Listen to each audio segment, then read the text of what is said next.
Total Sport North East. BBC Radio Newcastle. Fun and football and rugby union. Good afternoon, I am Colin White. The only two Premier League matches this afternoon at 3 o'clock are ours. Newcastle, Fulham and Chelsea, Sunderland. And I will remind you about this later on as well. But there are online options to listen to our commentaries today as well. Sunderland are on the BBC Sounds app as well as being on DAB and Freeview today. Newcastle United you can listen to on our FM frequencies, but also via the football page on the BBC Sport website and app as well. So if you are out and about today, then you've got ways to listen to both of our commentaries. But let's get straight to it, shall we? We'll start at Stamford Bridge and say good afternoon to Nick Barnes and Gary Bennett. Afternoon, Colin. Hello, Colin. Hello. Let's have a chat about whether it's going to be a back four or a back five, and where does Hertrauda play? Your feeling, Nick, is that he'll be in a defensive three. Is that fair? I think so. I think had Alderete been fit, he would have gone with three at the back. And I think if that was the thinking, if that was the planning, and if we're right in thinking that Alderete picked up a concussion in training rather than in the game against Wolves last week, which seems the most likely scenario, if the game plan was five, I think they'll stick with that game plan and Hertrauda will come into the back three. The other part of that thinking is that if he played four, both Ballard and Mukele are right-footed. So I think for balance sake as well, Hertrauda coming into the back three makes sense. Reinildo, he likes him as a left wing back, likes him as a left full back, likes the fact that Reinildo gets forwards. Hume, we know, likes to get forwards. He can cause problems around the penalty area, gives them an attacking threat on the wings. So my instinct is to say he's going to go with five. Is that also your instinct, Benno? And if it is, are you happy? Yeah, he's going to go with five. It's a case of where Hertrauda plays. Does he play as a third centre back, or does he play as a wing back? And Trey Hume goes in as a centre back. He's got options. Reinildo will play as a left wing back, and it's just a case of who actually plays alongside Mukele and Ballard. Yeah, interesting. I hadn't pondered the idea of Hume being part of that back three as well, if that's what it ends up being. I mean, he could, but you think, I mean, it's certainly leaving Chelsea guessing. I mean, that ultimately is Regis Debris's aim, isn't it? Because Reinildo plays centre-back as well as midfield for his country. So, you know, that he has got plenty of options in that sense to keep Chelsea guessing. I just think he'll want to keep Hume, you know, in his natural position as a full-back. I think he does like to try and keep changes to a minimum where he can. And Hume, you know, we've seen him play as a right wing back already this season. I know he plays centre back for Northern Ireland, but as Sunderland he tends to be seen as a full back rather than as a centre back, although he has dropped into the back three last season. So you know, one way or the other, I think it's a five. We'll know at kick-off in exactly what positions, but I think the one thing to ascertain, or the one thing to rubber stamp actually, is that whichever formation or in whichever order they play those players, they're all more than capable to carry off the plans that Regis Debris wants them to execute. Yeah, and that's the thing today, Gary, isn't it? Execution, because this is probably by a distance the toughest task for Sunderland so far this season.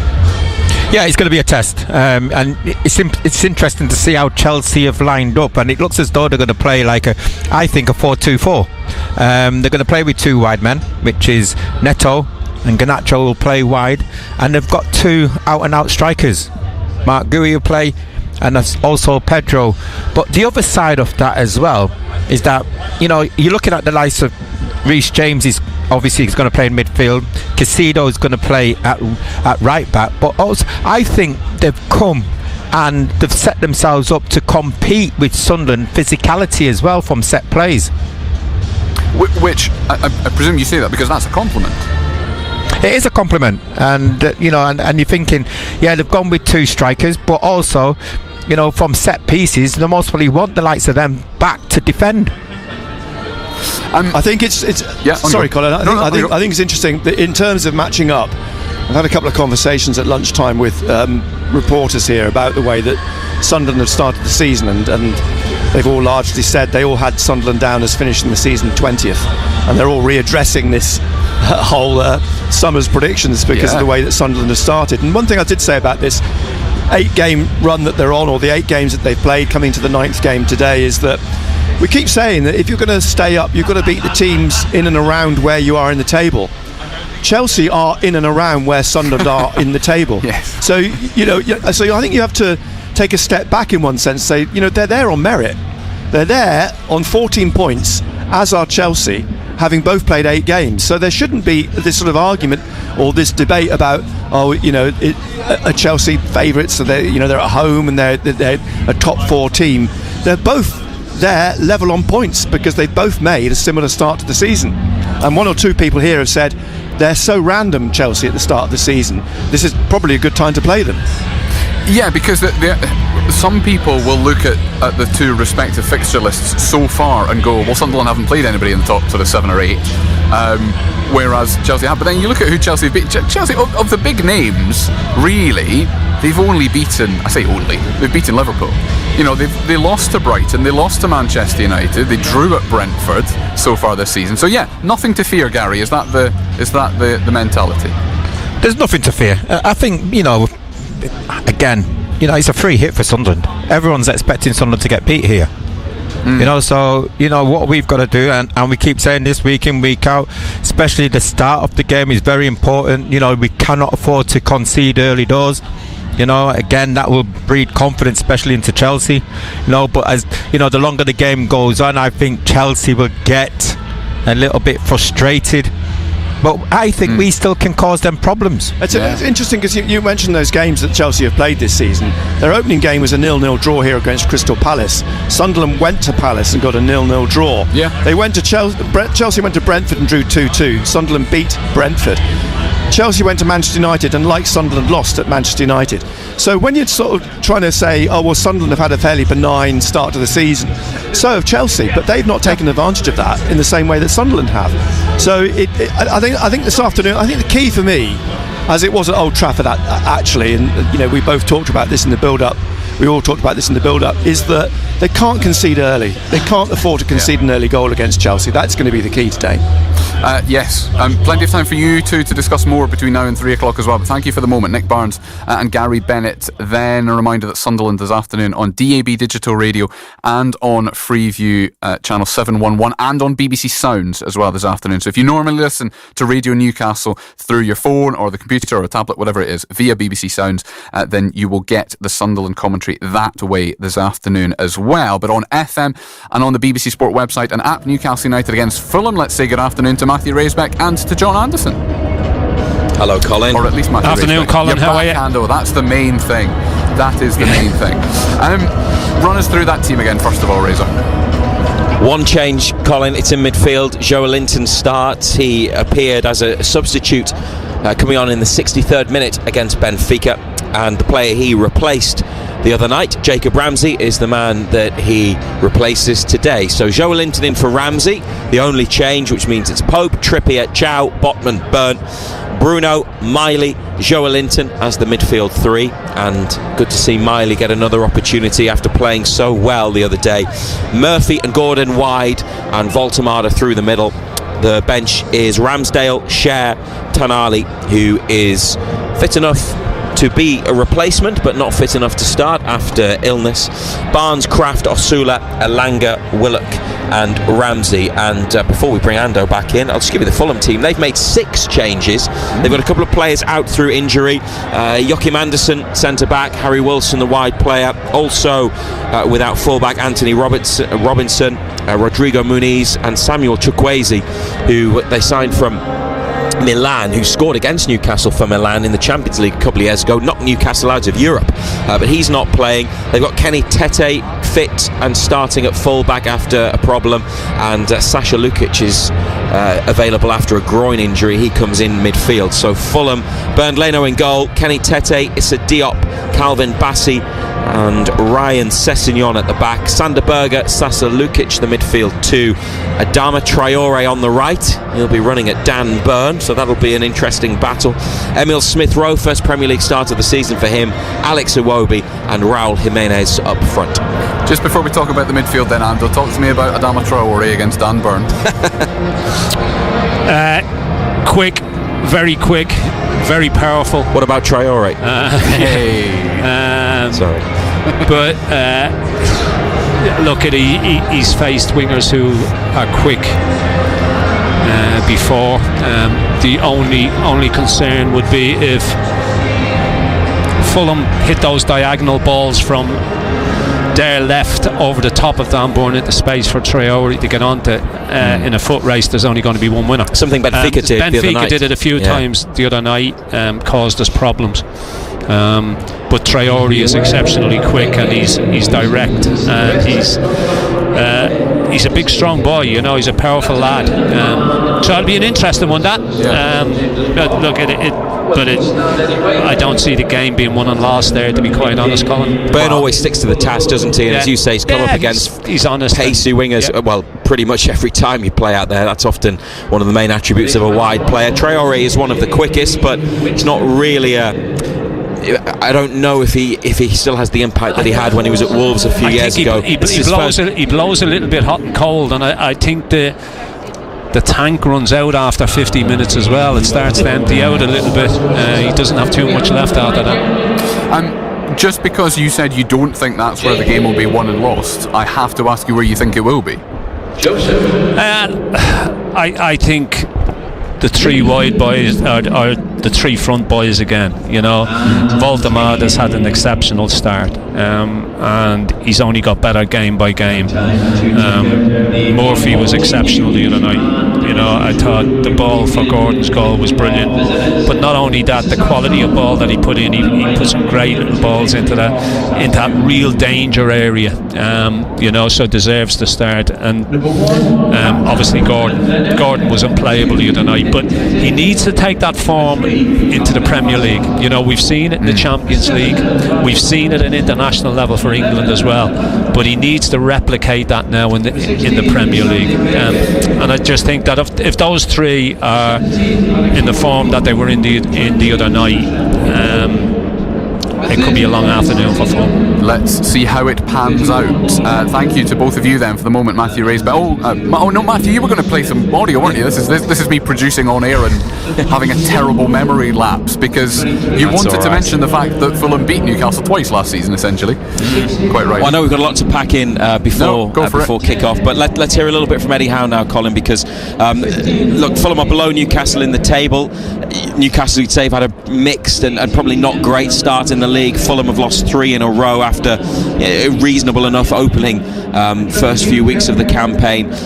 But despite that, I think this is a difficult fixture because they've had problems with Fulham before, and as you mentioned, 2 of those were when they last met each other. But expanding on what Ando said there about Gordon taking European form into the Premier League, that's what Newcastle United need to do themselves as a team, play like they've done in their 3 Champions League games in the Premier League to start improving their form. Eddie Howe knows that they've got to keep the high standards that they had against Benfica again today against Fulham, who took 6 points from his side last season. Well, I think the very best performance, I think you go back to last year, 2 disappointing results against Fulham, so I think we know the qualities of their team, and Marco's done a brilliant job there. So I think these are difficult games for us, and we felt that returning from the Champions League, always the high emotion of the Champions League games, the energy that those games bring you, they're night games, it's a totally different feel back to the afternoon kickoff in the Premier League. Big mental challenge for us, and we have to rise to that and grow from the experiences that we've had previously. This will be a tough game. Just on that point, Ando, briefly, as someone clearly who'd never played football at a high level, I don't see why it is difficult to mentally to move from a Champions League night to a league game, because it's still 52,000 people at St James's Park. But why is it? Why does Eddie Howe say that? I'm not sure, but it is. Whether it's you're coming down from a very, very high and back to normality, I suppose. It's a little bit like when you see teams that play on a Thursday night in the Europa League or the Conference League having to play on a Sunday call. For whatever reason, the majority of them seem to struggle. Now, why I do not know. As I say, whether it's because you're coming back down from a very, very high. The emotions, the atmosphere, and look, I think the atmosphere at games, especially under lights on Champions League night, is different to what you get in the Premier League. You know, it always seems to be a little bit more special, a little bit more noisier, and that emotion gets to you, and you're up there, and it takes you a little bit of time to come back down to normality again, I suppose. But look, we're not the only side that have found this out. You know, I think you look at an awful lot of sides who have been in Europe, and you can say exactly the same about them, and you go, well, why do they actually struggle when they come back to a Premier League game? And nobody up to now, in all the years it's been going on, seems to be able to find the answer out. No. Maybe today's the start of the answer. We'll find out later on. John Anderson, Matthew Raisbeck, thank you very much indeed then. That Newcastle United match on FM and via the BBC Sport website and app this afternoon. I will remind you of that again before we split in about 7-8 minutes time. Non-league football wise today, we'll come to rugby union in just a minute, but non-league football in the National League, Gateshead at home to Truro City this afternoon. Yes, Truro of Cornwall, the longest journey in English Football League history, and it's a 920-mile round trip. Bear in mind, Gateshead have got to go and do it later on in the season as well, but don't envy Truro City this afternoon. South Shields still unbeaten this season, 1 week away now from playing Shrewsbury in the first round of the FA Cup next weekend. They are at Macclesfield in National League North this afternoon. That will be a tricky trip as well. It's the first round proper of the FA Trophy. It began last night with a derby, Dunstan against Hebburn, and Dunstan beat them by a 1-0. Will Shaw with a great finish towards the end of the first half. It finished 1-0 to Dunstan. We'll hear more reaction to that in the local football roundup later on today. Dunstan into the second round for the first time in their history. Hebburn were trying to do the same thing as well. Morpeth are away at Bradford Park Avenue in the first round this afternoon. But our featured non-league game is in the NPL East Division. Blythe Spartans, who have not had their troubles to seek in the last couple of years, but in the last couple of weeks have put some good performances together. They're at home to Ossett United this afternoon. Watching on will be Paul Dixon. Good afternoon, Dicka. Good afternoon, Colin. Can we call them resurgent yet? I think if they win today or they don't lose today, they're absolutely delighted that they got a point against Emley, who are in the top 6. Matlock on Tuesday. 220 Blythe fans to see a fantastic performance like that. Never been known. I hope that's doubled today, even though Newcastle are at home. But if they win today, they can go like mid-table. That's the way the league is. I think what I've just learned there, Colin, is that the 3 lads from Gibraltar are back and ready to play this afternoon. They're internationals. There's not many teams in the North East got 3 Gibraltar internationals for them. They're all at Newcastle Uni, and they're all playing for Blythe Spartans this afternoon. So that's quite exciting for the Blythe fans. It is indeed, yeah. Jeremy Pereira, the latest of them, and a goal scorer in the last few days as well. A quick word on Dunstan, though, because obviously they're the division below Hebburn. There's not necessarily a huge amount between all of our North East teams, but they play in a division below, and it's brilliant for a club like that to get further than it's ever gone. They're not going to win the FA Trophy, but there is prestige and money comes with a win like last night. Well, it was a great game last night, Colin, it was. There was over 500 there. There would have been more, but it was a treacherous night, as you know, lashing down the rain. But both teams played well. And as you've said about Will Shaw, the goal was just special. It really was. And yeah, great club, both great clubs. But you're right, someone's moved on to the next round. Looking forward to the draw on Monday. I think South Shields come in on Monday, but I think Gateshead are the round after that. So that's some exciting ties at the minute, Colin. There are indeed, yes. You're right about South Shields coming in the next round, and we hopefully Morpeth will join them this afternoon as well. Paul Dixon, thank you very much indeed for the moment then. The other games in the NPL East Division this afternoon: Consett at home to Bridlington, Heaton Stannington away at Garforth, Ashington away at Grimsby Borough, and Blythe Town away at Matlock. We just talked about Blythe Spartans beating Matlock earlier on this week. League. But Blythe Town, bottom of the table as it stands, away at Matlock, who are second. We'll do our local football roundup as always at 5:45 today, but we will finish with Rugby Union for this part of the programme. Newcastle Red Bulls still looking for the first Prem win of the season. They're away at Harlequins this afternoon. Dean Gray and Tamara Taylor will be your commentary team. Good afternoon, Dean. Good afternoon, Colin. How are you? Very well, thank you. Good. How are you and how are the Red Bulls looking? Because I'm thoroughly average for an old man, and the Red Bulls are looking a lot better than they probably were a couple of weeks ago against Sale. The performance against Saints at the on Friday gone was one where for 60 minutes, to be honest, they were the better team on the park. But ultimately, the scoreline reflects the fact that they didn't finish chances they created and couldn't play for half an hour against a side that lost a player. So yeah, they are definite signs of improvement. Yeah, I wanted to talk to you about the back line as well, because a couple of those that performed well, Liam Williams and Buta Chamberlain, both missing today. Stephen Coetzee makes his first start, and Elliot Obertimbo is always exciting. So there's pros and cons to those changes. Yeah, absolutely so. Liam Williams popped a rib apparently, so he was in quite a lot of pain throughout a lot of the game. Managed to stay on the field, and I understand a hamstring injury was the reason for Buta Chamberlain not appearing. So, or a strain anyway. So yeah, it's a good side. They're missing Sammy Arnold. There's a number of players still not arrived in the squad as well. We've got to bear that in mind. But it's a good-looking squad. Harlequins are in difficult time at the best of times. But they're having a really average season. They've won one game against Saracens. They were humbled last week against Exeter by 38 points to 0. The Sale have beaten them. Gloucester have beaten them as well, so it's the second worst points difference in the table. So if Newcastle ever had an opportunity to turn over one of the big sides in English rugby, this is probably it today, to be honest. And it's funny because that, yes, presents itself as an opportunity, but also if that kind of thing is in the minds of the players and the coaching staff, it just puts more pressure on yourself. Absolutely so, yeah. And with Newcastle Red Bulls, the sort of theme has always been this is development, this is consolidation, this is moving forwards. We're going to have players arriving, we're going to have new recruits coming in. This isn't something that's going to happen in terms of success on the field within a season. It's going to be 2, 3, 4, 5 years even before we start to see that come through, and that's partly going to be the academy players that come through being kept within the environment of the Red Bull setup. So it's really interesting, but we haven't beaten Quins, I think, if my maths is right.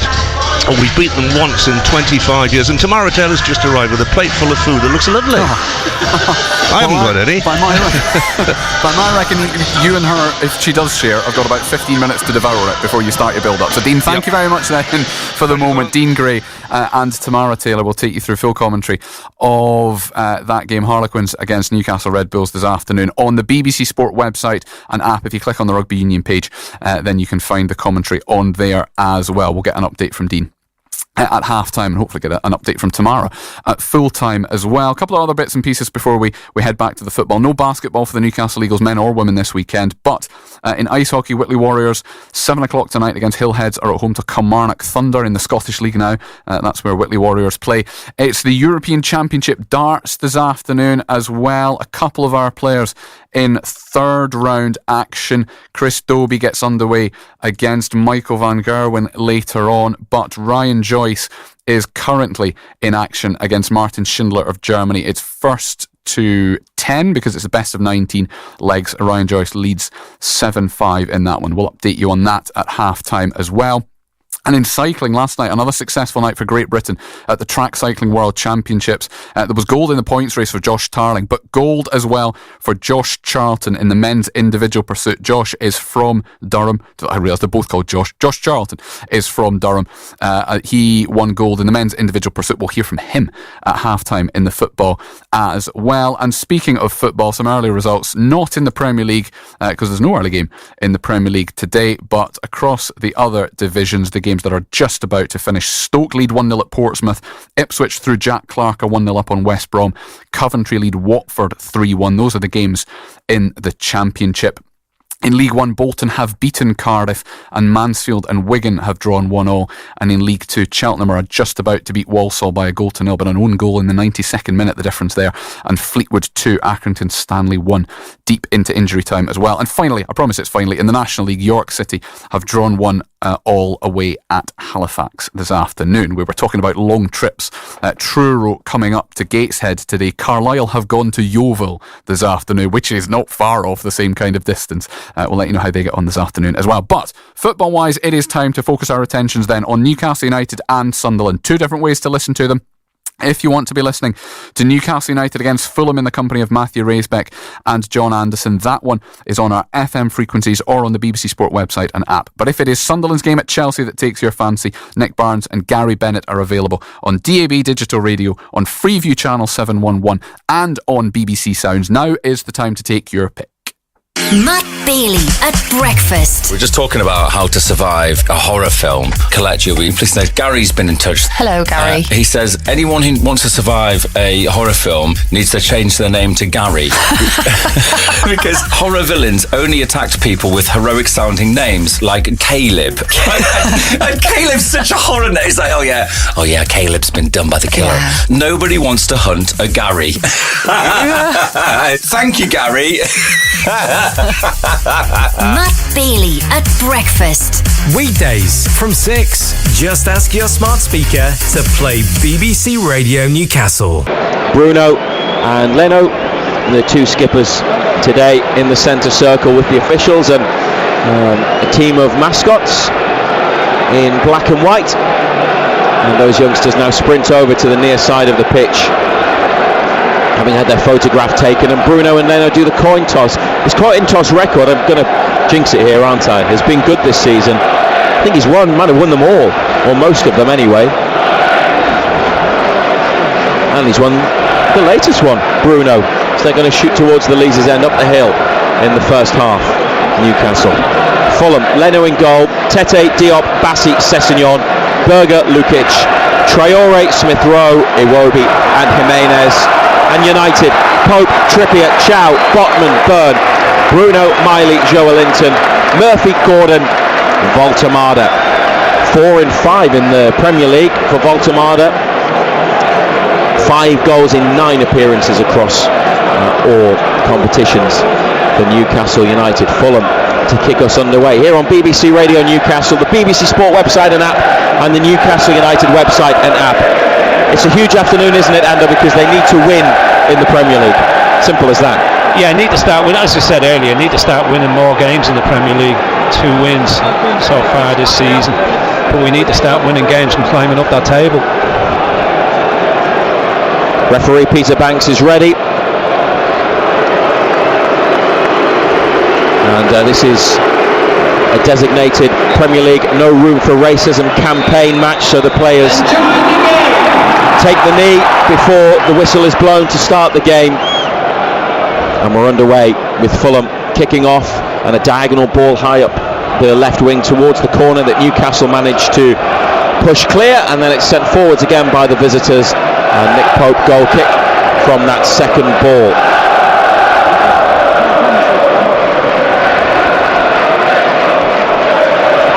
Walks it across his penalty area to the 6-yard line. Yeah, Traore on this right side. You're interested in how that's going to work, aren't you? Traore up against Byrne, who's gone forwards here, Byrne, to try and help on the goal kick. Fulham lift it clear. Botman's got it inside to Chow, middle of Newcastle's half. Obviously the pace of Traore could be an issue for Dan Byrne, as well as he does at left back, often against quick players. This is Jimenez for Fulham, edge of the area with a shot that hits his teammate Smith Rowe after he tried to play him in at the edge of the box. Came back to Raul Jimenez, the Mexican shot against an offside Smith Rowe. Newcastle free kick, but yeah, Byrne against Traore. Yeah, I mean, the one thing you don't want to do is get them isolated, that's for sure. Traore's got pace to burn, he's a strong boy as well. Ball at the back still for Newcastle. Pope to the left, Sven Botman, Lewis Miley, first time ball to Byrne up the line looking for Joelinton. It's actually come to Gordon off Tete, and the Fulham fullback has fouled Anthony Gordon. Quickly taken free kick, Bruno to Voltemada, and was being pulled by Bassi, and the referee saw that. Whistle goes. Free kick about on halfway, left of centre. There's three free kicks already inside the first 2 minutes. They were all fouls though, weren't they? Maybe the referees received your feedback. Hasn't worked then, has it? No, well, not early on. Here's Gordon shifting it, going on the outside of Tete, and Gordon for the goal line. Gets past his man who chops him down. Free kick right next to the side of the penalty area. Yellow card for Kenny Tete inside 2.5 minutes. And he's going to have Anthony Gordon running at him for much of the rest of the afternoon. But Gordon got away, and he did this a few times against Benfica. Great pace. And his touch was heavy, the ball was probably going behind, but Tete stopped Gordon from chasing after it. Free kick, yellow card, close to the goal line, next to the left-hand side of the box. I'm going to be really interested to see he gives any more yellow cards for tackles like that. Marco Silva, the Fulham manager, is unhappy, making his feelings clear to the fourth official. While Newcastle prepare to take the free kick, Kieran Trippier is with it. Gordon is close to the corner of the box. It could be rolled short to him. Voltemade around the back post. Chow there also. Burn right in the middle in front of the goalkeeper. Trippier clips it in, back post. Voltemade! Oh, it's at the post! It dropped for Voltemade, and he has cannoned an effort back off the post. St James's Park was ready to rise and celebrate another Nick Voltemade goal, but somehow it stayed out, and it's been scrambled behind for another corner. So unlucky. His reactions are great. Ball just drops, and he just long right leg comes out and smashes off the post. Bit of pushing and shoving as the ball comes in. Oh, it's a flat one towards the near post. Jacob Murphy's controlled the clearance and got it back out to this near side. Gordon and Trippier and Bruno trying to get after this. Sander Berger dispossessed by Joelinton, edge of the area, and now Voltemade gets it back from a loose pass from Iwobi, brought down. Bruno takes on the effort. Referee let it run after Voltemade had been seemingly fouled. Advantage played by Peter Banks. Bruno just wide, low shot at the near side. Yeah, just dragged it wide, didn't he? But his footwork and his ball, the way he moves the ball, Voltemade, was so impressive again. But it's no surprise that we say that every time. Trippier closes down the Fulham pass up the left-hand side, and a throw at left-back for Sessegnon to take. They haven't really left the defensive part of their pitch. 0-0 here, should be one up. Voltemade off the post. Meanwhile, in West London, Chelsea 1, Sunderland 0. Alejandro Garnacho the goal scorer.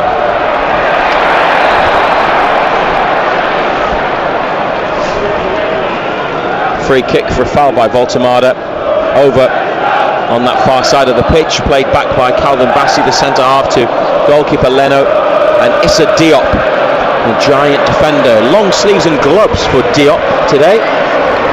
Lifted up the near side, out for a Newcastle throw. Miley gets away from Smith Rowe and receives it back from Bruno and plays in Trippier. Good football in the build-up. Murphy gets it from Trippier, corner of the penalty area, under pressure from 2 or 3 green shirts. Murphy makes a run and gets on the end of Bruno's pass. Murphy's hit the post. Looked like a cross from Murphy, but it hit the post on the near side.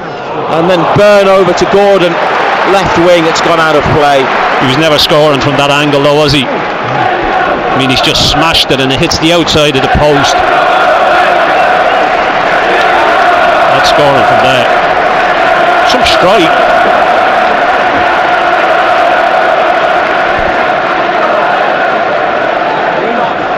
Well, that's twice they've struck the frame of the Fulham goal.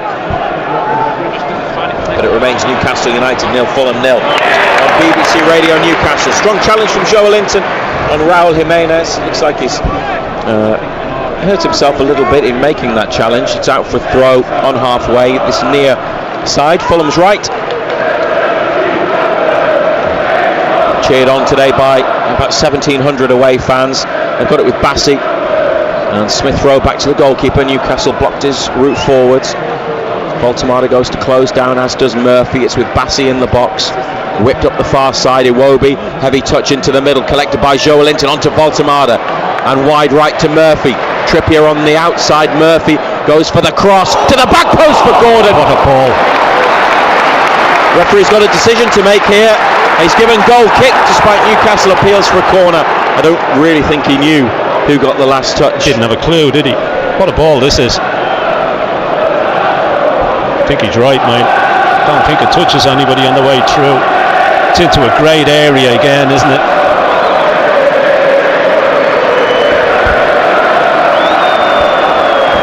It's been a good start. That's been a very bright start, yeah. Long from Leno, Botman, big header, away. Oh, Voltemada might get in behind here, making life difficult for Fulham defenders. He's won it back, edge of the area. It's superb play. He's still got it. Strong challenge comes in, and two of them it took. Lukic and Diop to get the ball back into the hands of the goalkeeper. They couldn't live with him there. Yeah, poor defending by Diop. He's let the ball bounce. Number one rule for a centre back: don't let it bounce. Let it bounce, you're in bother. Dan Burn here climbing on halfway, heads it forwards. Gordon backing into Tete. Joelinton helps out, and both off Joelinton's touch had just gone out of play next to the Newcastle bench. Fulham are awarded a throw. Their two wins this season have both been at home, against Brentford and against Leeds. Joelinton's got a problem again. It was from that earlier challenge on Jimenez. He's holding his right ankle. Physio is off the bench. They're in communication, but no treatment is needed. Just brought back into the team today, and the only change made by Eddie Howe, Joelinton for Ramsey. Have to keep an eye on him and that situation. All the way back to the goalkeeper from Fulham. And Iwobi comes deep into middle of midfield to receive it, facing his own goal. Back to Bassey, long ball, Chow's header. Joelinton getting onto this, helps him Nothing forwards. wrong with that ankle. He moved all right there, didn't he? He helped it on, but it's straight to Bassey. And Berger now to Lukic behind Adama Traore. Burns throw to Miley, who's moved it to the feet of Joelinton in space. Bundled over by Lukic just past the halfway line. And the whistle's gone.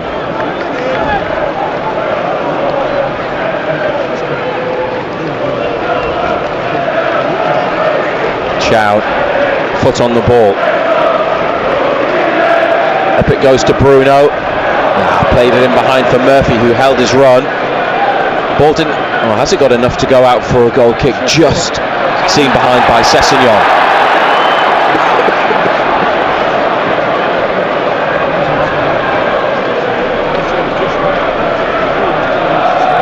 They've sent Jacob Ramsey out to warm up. Joelinton is certainly running fine. Short goal kick out to this near side. Diop swings it away. Tete tried to lift it around Gordon, whose touch took him backwards. Then he's played it through the legs of Jimenez back to Pope. High ball into the Fulham half. Header away by Diop. Miley stretching. The touch has gone backwards. Botman gets in front of Jimenez. Shielded it well, used it well by finding Miley, who moves it on to Gordon halfway up the pitch, inside to the feet of Bruno. Square to Chow. No goals yet, but Newcastle have hit the post twice. Voltemada deep in midfield, out to Trippier, in towards Miley in the centre, but intercepted by Smith Rowe. Miley makes a challenge to stop Smith Rowe getting away, but Lukic for Fulham passes it to Iwobi on the left wing, blocked by Miley. And Iwobi has to come back to Berger. Newcastle, everybody behind the ball. Fulham in possession next to the centre circle. Inside from Berger to Diop and Tete, fullback who almost joined Everton in the summer. passes it back to his centre halves. Now Berger left side in his own half.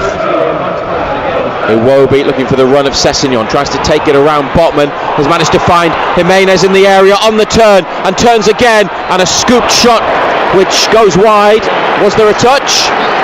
Just hasn't got a clue, this referee. Referee Didn't wasn't have a clue sure what it was, and has given a corner.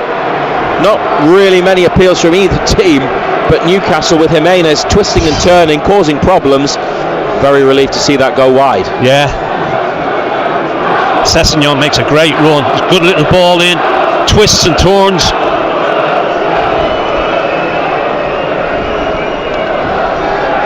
Corner kick to come in from the left. Raul Jimenez is 34, still a very effective Premier League striker. It's a packed 6-yard box, and it's a corner to the near post, which is headed by Joelinton. Newcastle push up, Gordon furthest player forwards, but there's 3 back for Fulham. One of them, Iwobi, sends it in again. Another Joelinton touch, but he doesn't head it. Instead, this time chests it down for Bruno near the centre circle, and Bruno onto Murphy.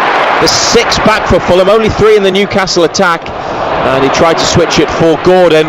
Tete's then run into Joelinton. Oh, he's recovered brilliantly, Tete. Come away with the ball having lost it.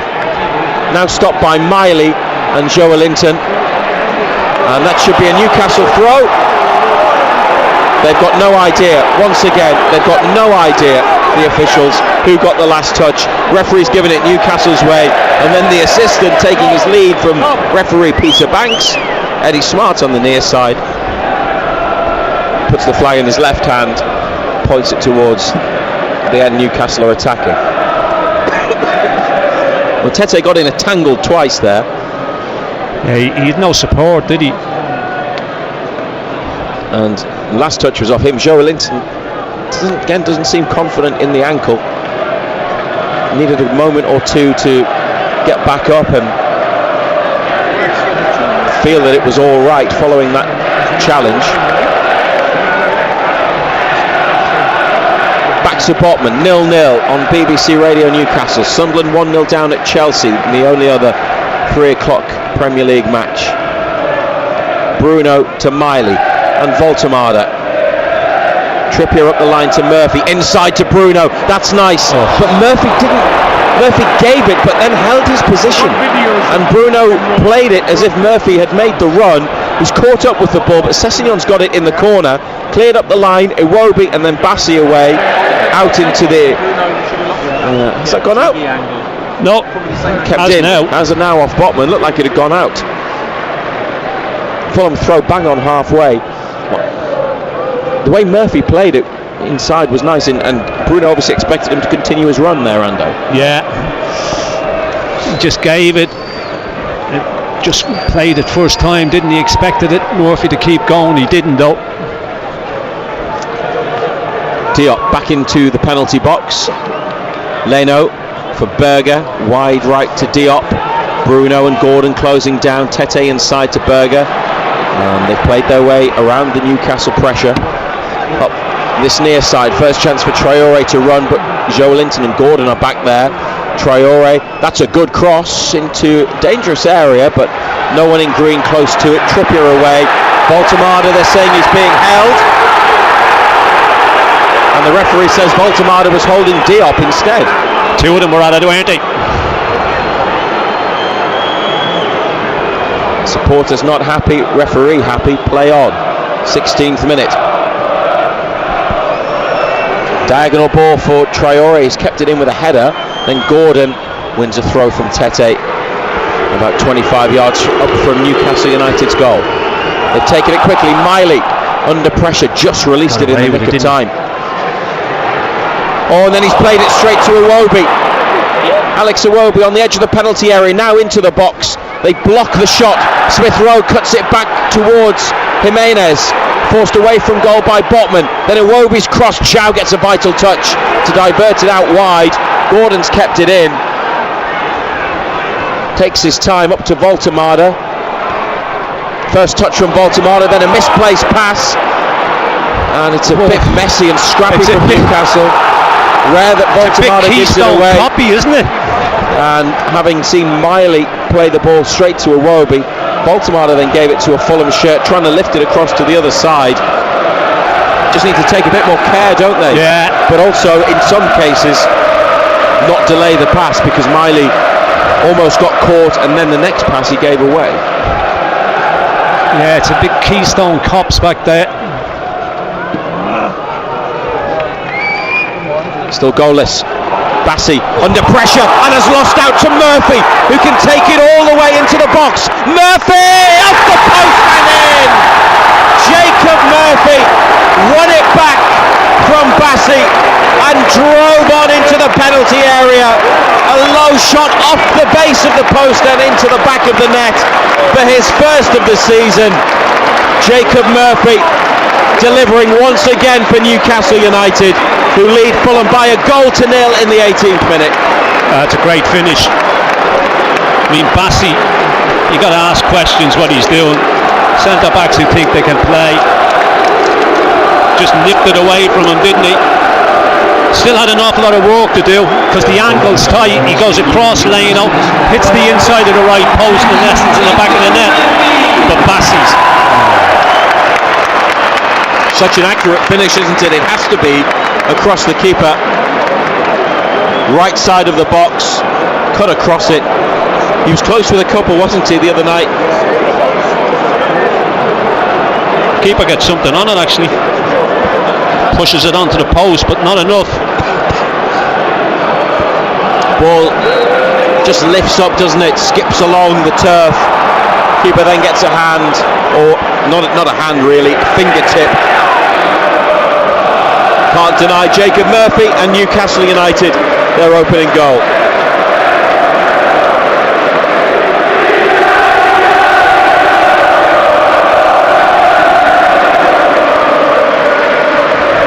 Diop back to Leno.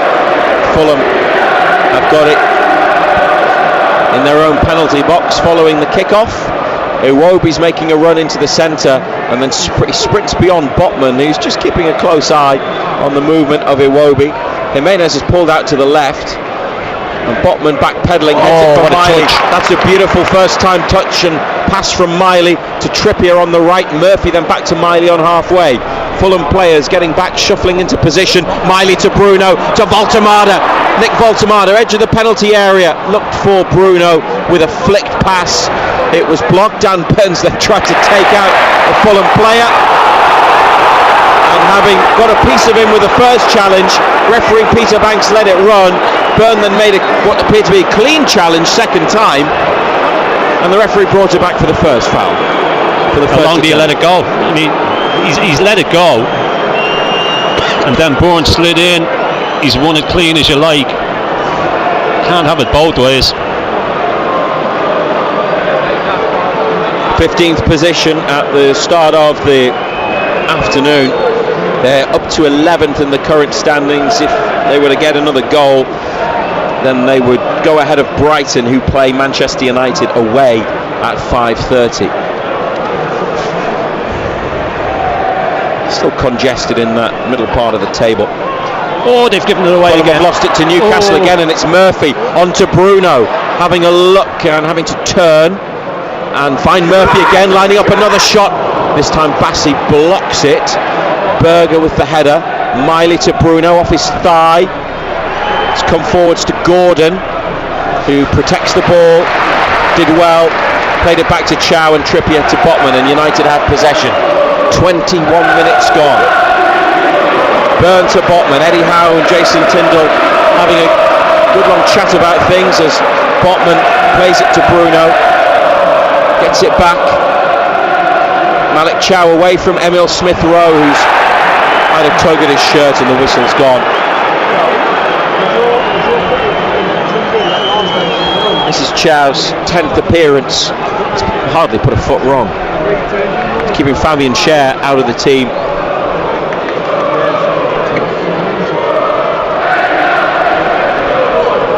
And they won that free kick from Smith-Rowe, but Newcastle on the near side lose the ball. Traore to Smith-Rowe, and Iwobi left wing, taking on Trippier, instead just lifts it in, and it's beaten everybody. gone for a goal kick. Botman covering at the back post. Newcastle 1, Fulham 0.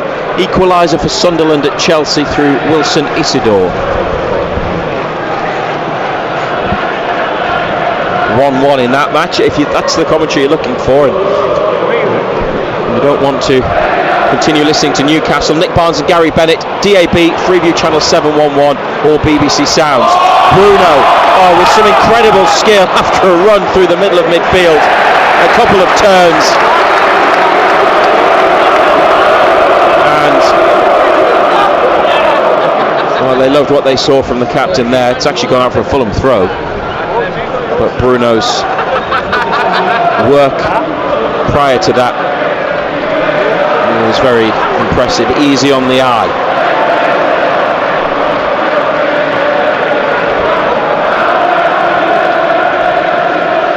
Diop on to Tete, and now Traore. Gordon and Joelinton supporting Burn. Traore's cross, Trippier with a header, and they haven't been able to get it clear properly, Newcastle. Tete to Lukic, 5 yards outside the area, central position. Fancied the shot there, but then thought better of it. They go back towards the middle of midfield. Only Voltemada up ahead of the ball. Sessegnon wide to Iwobi, looks for the return. Nick Pope gathers. There's no long throw option, no quick one this time, like Barnes the other night. It is an overarm throw, but it's a relatively short one to Trippier. And outside on Newcastle's right of the pitch. Bruno with it and just returns it to Trippier. Murphy on his bike.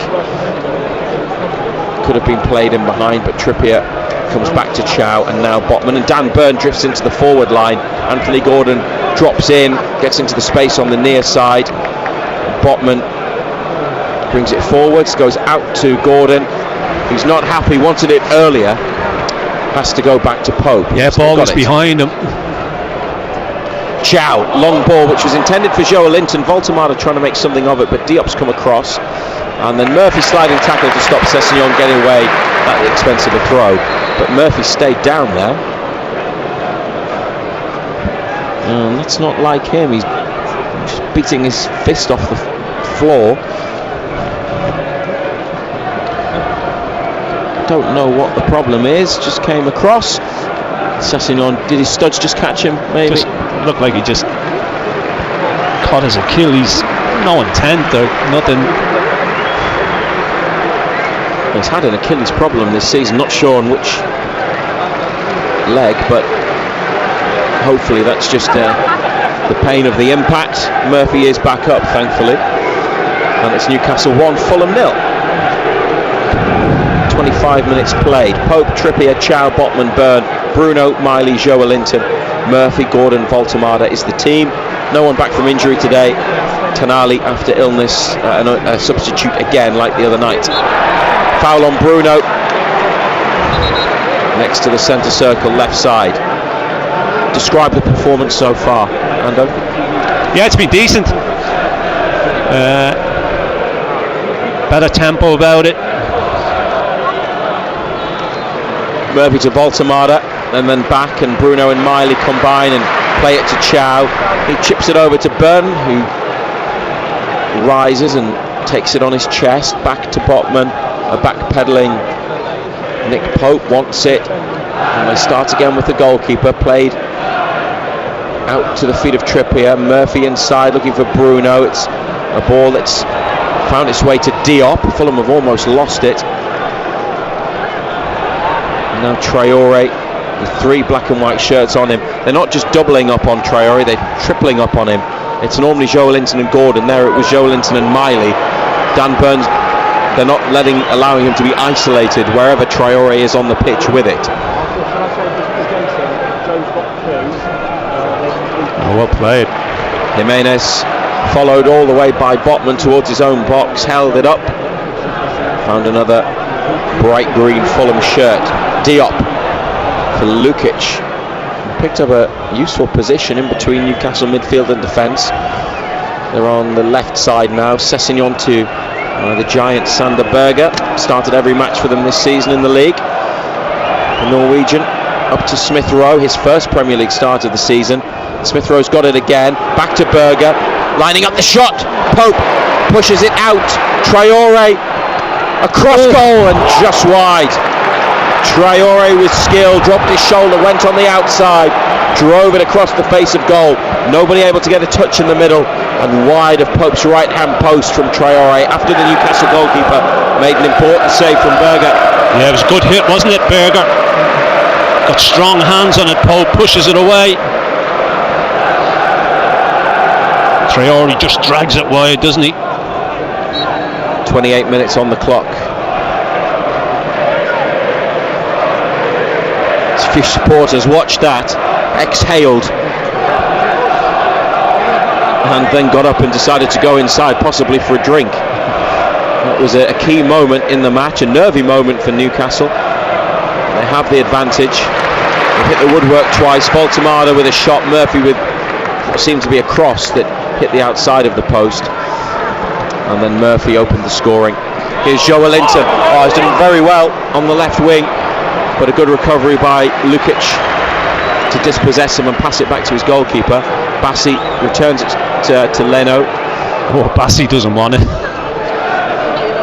And the goalkeeper's chip up to halfway goes out off Dan Burn.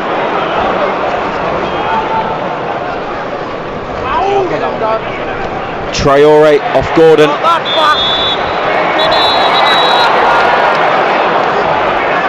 The referee, Peter Banks, sounding his whistle there quite frantically. He's having a word with Dan Burn. Burn's not happy about something. Referee's put his hand on Burn's back.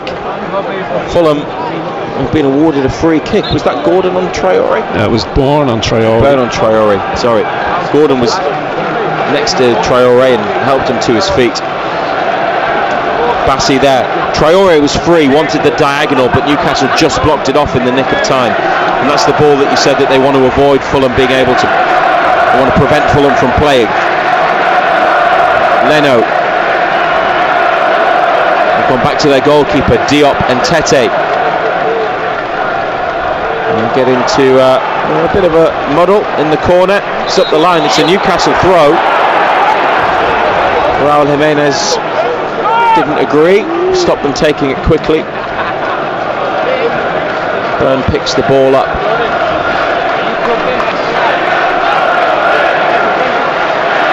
Bruno flicks it inside, but straight to Berger. And they've lost possession. Iwobi. Sessegnon running beyond. 25 yards out, left wing. In it comes to Berger. There's nobody in the box for Fulham. They are stationed on the edge of the area, some of their attacking players, and the ball's been moved back now to halfway. Bassi square to Diop. Gives it to Berger and has it returned to him. Now Bassi at the back. For Sessegnon, Smith Rowe's dropped in deep, played it against a black and white shirt. Murphy to Voltemada, back towards Miley. They've recovered the ball, Newcastle leading 1-0. Trippier and now Chow, bit of space. He's played it across Jimenez to Burn. Gordon here from Burn's pass, straight back to the big defender, inside to Botman. Closed down. Chow with it. Up to the feet of Voltemada, holds it back to Bruno, and then lifted off to Joelinton. That's nice from Newcastle. Can they make it count? Joelinton's pass to Gordon on the move into the penalty area. Anthony Gordon, Miley, first time ball to Joelinton, cut out by Fulham, and Bruno adjudged to have fouled Traore. Bruno is frustrated by the referee's decision there. Stopped the Fulham counter-attack, and they've got a free kick. Gordon did well, but then it was Miley's pass that was stopped, and that allowed Fulham to win it back. And that's a foul in your view? Yeah. Just blocked them off, didn't he? Sessegnon towards Jimenez, tries to get a return pass from Iwobi into a challenge with Botman. Botman ended up on the floor. Referee didn't give anything. Lukic in midfield for the away side, and And Traore. Gordon sprinting back to help Burn out. Using numbers on Traore again. He's gone for a step over, gone on the outside, and he's been awarded a corner when it looked, if anything, Burn got man and not ball. I thought that was a free kick. He's cleaned them out. Didn't get any of and the linesman's looking at it. It's right there. Well, it's got absolutely nowhere near the ball. Free kick for Fulham on 33 Bad minutes. referee. When it corner kick for Fulham on 33 minutes when it ought to be a free kick. Right on the line of the box, but it's on the near side. An outswinger from Lukic. Eddie Howe and Jason Tindall have brought all 10 outfield players into the box to defend.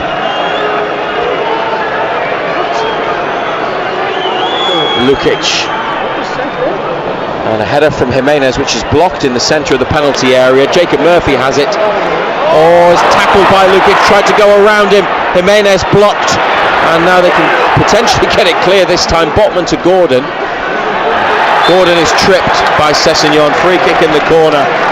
Almost created problems for themselves there when Murphy went for skill rather than just getting rid.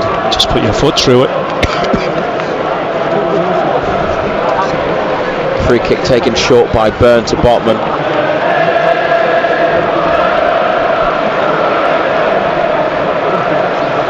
Chow to Pope, on to Bruno's come short together, edge of the area, back to Chow.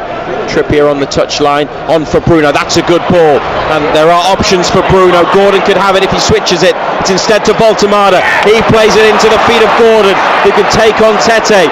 Gordon on the outside, and the cross blocked by Bassi. Some appeals that maybe it hit his arm. Play continues with Gordon on the left wing, trying to get around Traore, who's used his strength and then won a free kick from Gordon. And now Tete's gone down. It's another decision for Fulham. Newcastle still lead 1-0. It's just a fussy referee.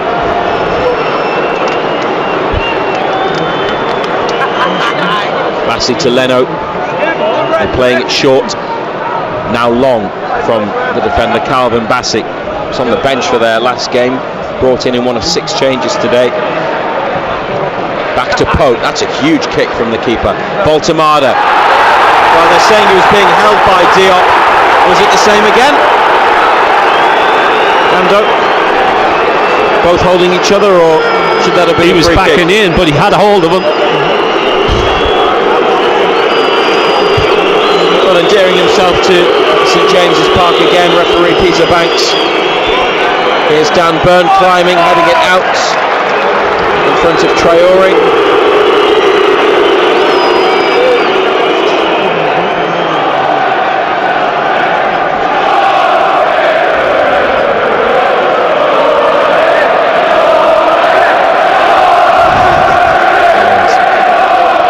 The singing is all about referee Peter Banks, who's from Merseyside. This is Fulham in possession on the left hand side in front of the east stand. Traore, Iwobi, looking for Lukic. Traore, their option on the near side.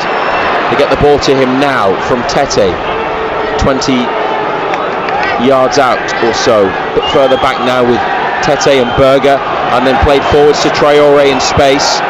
Burn standing between him and the box. Traore went on the outside, overran it, so it's a goal kick.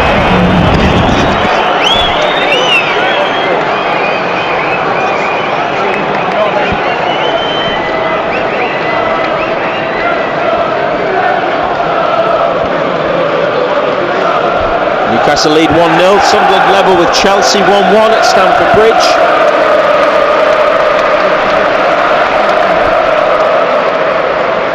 And Nick Pope decides that this is a long goal kick. Byrne and Berger go for it. They both miss it. Tete heads forward. Byrne lifts it up towards the penalty box. Diop's header. And Tete straight against Byrne. He's been involved in a lot there. Gordon plays it against Tete. Fulham get a free kick. Some fans said it was handball by Tete when it came back to Gordon. Tete then dispossessed him and was clipped by the Newcastle winger. Free kick's already been taken, and Alex Iwobi, who's making his 300th Premier League appearance, former Arsenal and Everton player, passes it back. Has it in midfield again, and now Diop to Traore. Gets past Gordon. Joelinton comes to close down. Traore's cross. Trippier covering. Lifts it across the penalty area, and Joelinton away. Up to Baltimore, who holds it. Flicks it around the corner. And Eddie Howe is furious and shouted at the referee there, and that's not like him. That's 3 that they think have been ignored by Peter Banks. Diop on Baltimore. Baltimore turns and looks at the bench. Fulham allowed to play on. They've given it away. Miley's got it. Murphy to Trippier. Now Bruno turns and looks for space. He's got it. Joelinton in midfield. Closed down by Traore onto Gordon. And Murphy in behind. Flag stays down. Jacob Murphy one-on-one. He's put it wide. Oh, that's a glorious opportunity for Murphy, who's already scored when put through on goal. He could and should have had a second there. Yeah, you'd have fancied him, wouldn't you? Great ball, Gordon. And he's onside. Yeah, well onside. Similar angle, similar area to where he scored the first goal. Credit Leno. It's a save, isn't it? Yeah. Didn't see that clearly at the time. But it is a corner on the left. When Murphy got through, the crowd's focus shifted from the challenges on Baltimore to a 1-on-1 to make it 2-0. But a save from Bernd Leno in the Fulham goal. Kieran Trippier to take the corner. Plays it back short to Murphy, corner of the box. Curling effort, hits Smith Rowe in the forehead. Referee just checking on him. Behind for another corner kick. Murphy picks up that position. Corner of the box.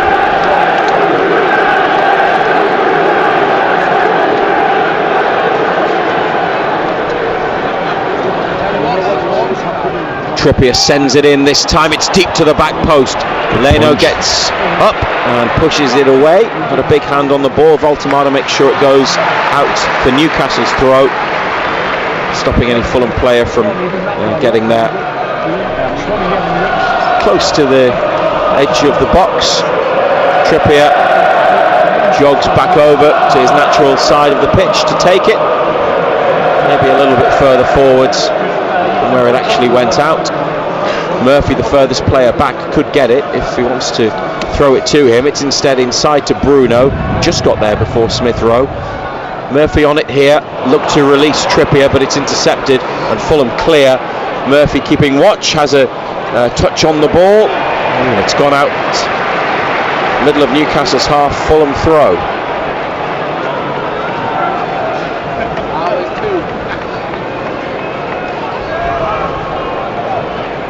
Be interesting to see next time the ball goes up to Baltimore and Issa Diop's with him, what exactly happens. It might well be that nothing happens and the referee just continues to let it run and let it go. Traore here with Byrne in the corner, kept in well on the line by Traore, and back to Tete. That's a high cross hung up.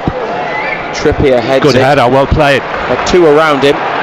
Ball's cleared the box and it's Sessegnon to Iwobi. Now Berger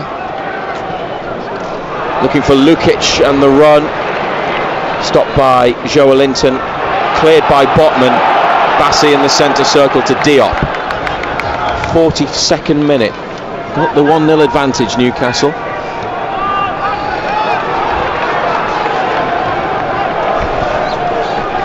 In the National League at the International Stadium, the longest away journey is going well for Truro at Gateshead. They are 2-0 up.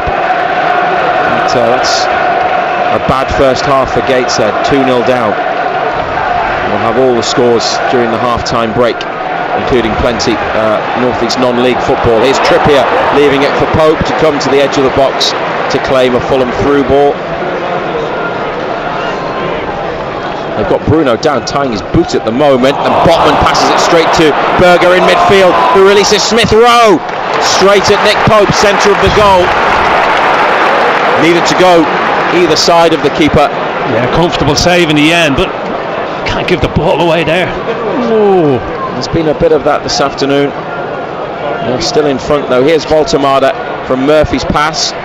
Fulham win it back, then Miley manages to divert it to Joelinton, who plays it in behind Tete for the run of Gordon. He's sent him wide towards the corner. Gordon facing the defender now, goes for the goal line, hangs up the cross, Bassey's header, then Tete away. Byrne here heads it up the line, it's gone out near the corner flag, it's a Fulham throw. Been sloppy at times, haven't we? Just don't want to give them any encouragement.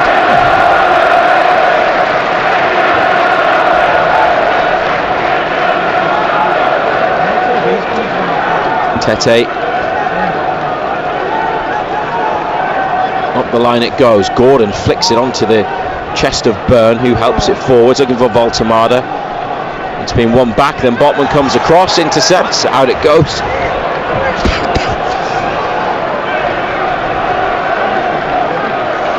Eddie Howe watching the match next to Jason Tindall. Fourth official hasn't told one of them to get back.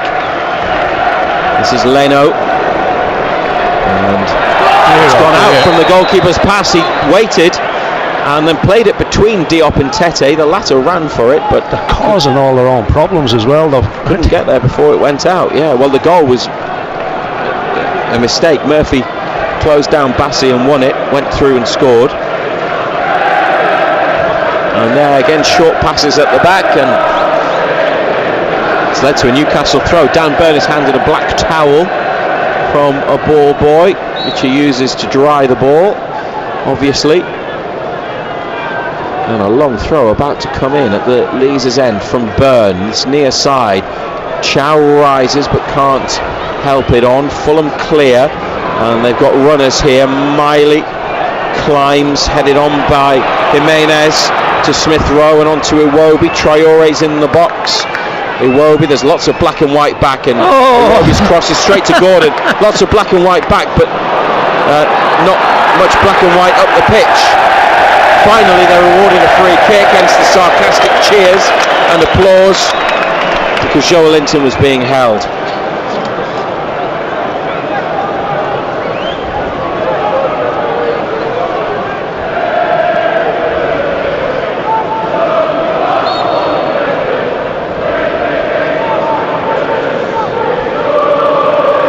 Pope moves the ball into a position he's happy with and passes it 10 yards to Malik Chow, out to Trippier, inside for Bruno. Berger's all over him. That's a free kick. There's a minimum of a minute of additional time to be played here on BBC Radio Newcastle and the BBC Sport website and app.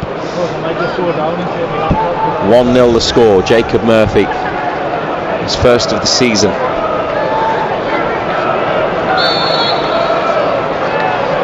Pope comes up towards halfway to take the free kick. Chow, Botman and Byrne have all stayed back, and Byrne's now going, having held his position, is instructed to make his way forwards. Pope lifts it towards the edge of the box. Joelinton heads on. Byrne might have been fouled there, nothing given. Voltemada, edge of the area. Voltemada blocked. Cleared by Fulham. The minimum minute is just about up. Chow onto Murphy. Tackled by Sessegnon. There's half time. They have the lead. John Anderson, which of course they'll be delighted about, but there's been some good and some frustrating things in the performance so far. Yeah, good to be in front. I mean, Voltemada's unlucky with the one that hits the post. It's a great reaction. Could very easily have gone in. Goals come. Not too sure what Bassey's trying to do at the back at all. Just gets his pocket pinched, and to be fair to Murphy, it's a real good finish. You know, Leno gets a fingertip to it, but can't stop it from from going in off the post. We've been sloppy at the back trying to play out. Don't want to be giving them any encouragement at all. I mean, yes, we're in front, but most definitely hasn't been vintage, has it? No. Murphy with another chance, 1-on-1, which was actually a good save by the goalkeeper. Yeah, it was almost identical, wasn't it? Similar position to where he scored from. He's got through, and to be fair to the goalkeeper, he's made a decent save. Great ball around the corner from Gordon, gets himself through, and you fancied him, but as I say, to be fair, Gordon's made it, or the goalkeeper Leno's made a decent save, but look, happy to be in front at half time, playing down the hill second half, hopefully a bit better. The scores from around the country, there's only one of the Premier League match, which is Chelsea 1, Sunderland 1, still playing at the end of the first half. The details will come from Colin White in the BBC Radio Newcastle studio shortly. But we have to wait for half time at Chelsea, Sunderland, before we can hand back to the studio. Remember, our Sunderland coverage from Nick Barnes and Gary Bennett is on Freeview Channel 711, DAB, and also on the BBC Sounds app. Today, you can continue to listen to Newcastle United against Fulham to get the black and white angle on the game through the BBC Sport website and app, particularly if you're going to be moving and not near a radio. The second half will be on FM as well today. It's a really important game, Ando, that they need to win. They started well enough, obviously had the Baltimore effort off the post, got the goal on 18 minutes from Murphy, so relatively early. Yeah. What about the situation at the other end where you've got Adama Traore, who's not really had the opportunity to go 1v1 with Dan Burn. They haven't allowed him to get isolated. They've doubled up, tripled up on him. They've made sure there's plenty of cover on that left-hand side. Traore hasn't been able to get it and actually get a run at Dan Burn. So, I mean, be absolutely delighted with that. But as you said, there's been good and there's been frustration as well. Trying to play out from the back, giving it away in bad areas. As I say, you don't want to be giving them any hope whatsoever. You don't want to be giving them any encouragement. Botman's played a couple out from the back that he's given away. If you're in doubt, just go long. Just go long over the top for the pace of Gordon, for the pace of Murphy. And Joe Linton seems fine, continued fine after taking a knock to his ankle. Did check it a couple of times. He's moving all right. Yeah, that's something we'll obviously monitor.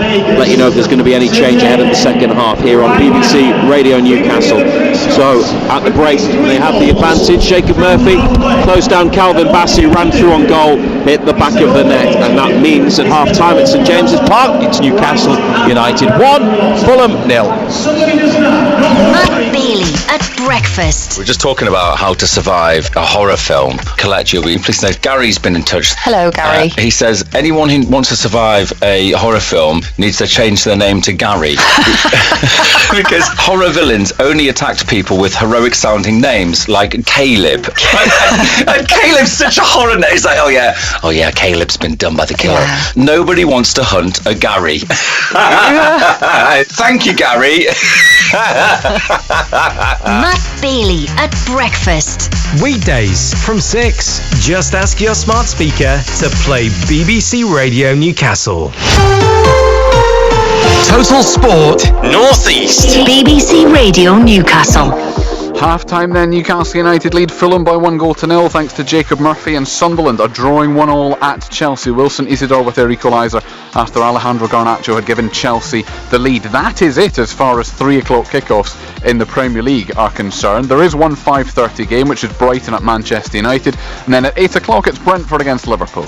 Total Sport Northeast. On the station with Newcastle and Sunderland commentary exclusively live. BBC Radio Newcastle. Into the Championship then. 3 early games and Coventry City scored 3. They beat Watford 3-1. Watford played the entire second half with 10 men. Ipswich beat West Bromwich Albion 1-0. Jack Clark with the goal 10 minutes from the end, and Stoke City won 1-0 away at Portsmouth. It was an own goal that settled that one. In the 3 o'clock games, very few goals. Only one team has scored twice in the first half.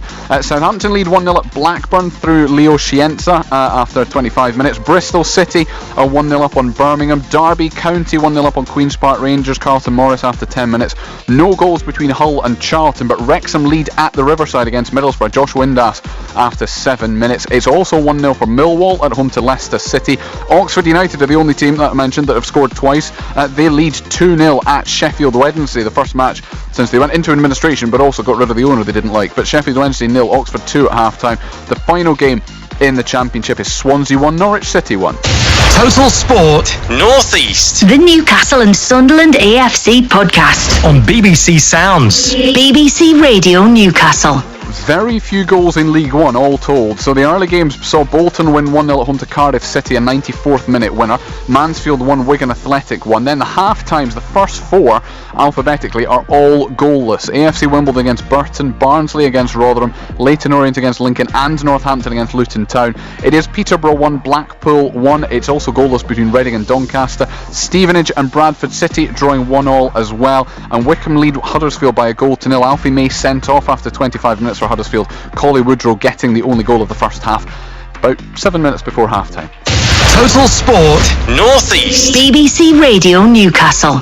A little bit more going on in League 2, but not a huge amount. Cheltenham beat Walsall earlier on with an own goal in the 92nd minute. Fleetwood beat Accrington Stanley 2-1 as well. Ched Evans with their winner. In the half-times, Barrow are a goal up and a man down. They lead Barnet 1-0, but they had Williams sent off just before half-time. MK Dons are 1-0 up away at Bromley. MK Dons, who Gateshead travel to in the FA Cup next weekend.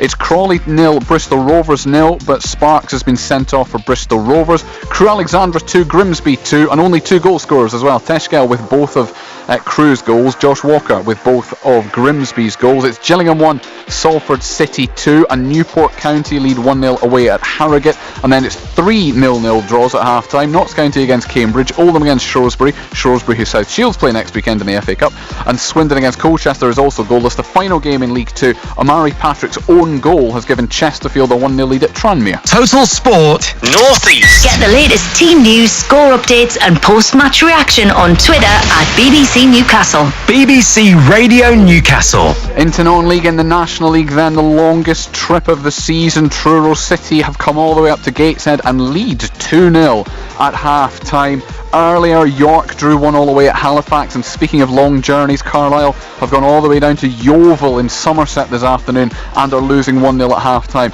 because of a Morgan Feeney own goal. In National League North, South Shields have to turn it around in the second half if they are to avoid losing their first match of the season. They are 1-0 down at Macclesfield after 45 minutes. In the first round of the FA Trophy this afternoon, after Dunstan beat Hebburn last night, Morpeth are 1-0 down away at Bradford Park Avenue at the break. But our featured non-league game of today is in the Northern Premier League East Division, with Blythe Spartans on a good little mini run at home to Ossett United. Paul Dixon can tell us how the first half has gone. Yes, Colin, the news is not good at the minute. It's Blythe Spartans 0, Ossett United 1. And Blythe started really brightly with a swirling wind, and they kept good possession, but on 13 minutes Ossett went close. Ball in the box by Luca Bolano found Benjamin Tweed. His effort flew past the post and let off for Blythe. Again, long possessions of possession by Blythe, but just couldn't break the deadlock. And Ossett came close again.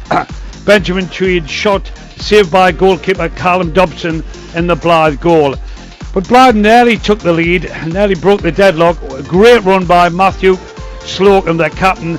He shot from the edge of the box, took a slight deflection. Goalkeeper was stranded. It looked as though it was going to go on the roof of the net, but it went over the bar. And then 2 minutes later, Ossett took the lead. A quick through ball from Jack Crook, and he fired very early, low into the corner of the net. 1-0 down at half time, but still a lot of football to play for. Crowd are right behind Blythe, and we're looking for something in the second half. But it's Blythe 0, Ossett United 1. Paul, thank you. Not great for the rest of the teams in the NPL East Division either, with the exception of Heaton Stannington. They are 1-0 up at Garfor thanks to Joe Shepherd, but Consett are losing at home to Bridlington.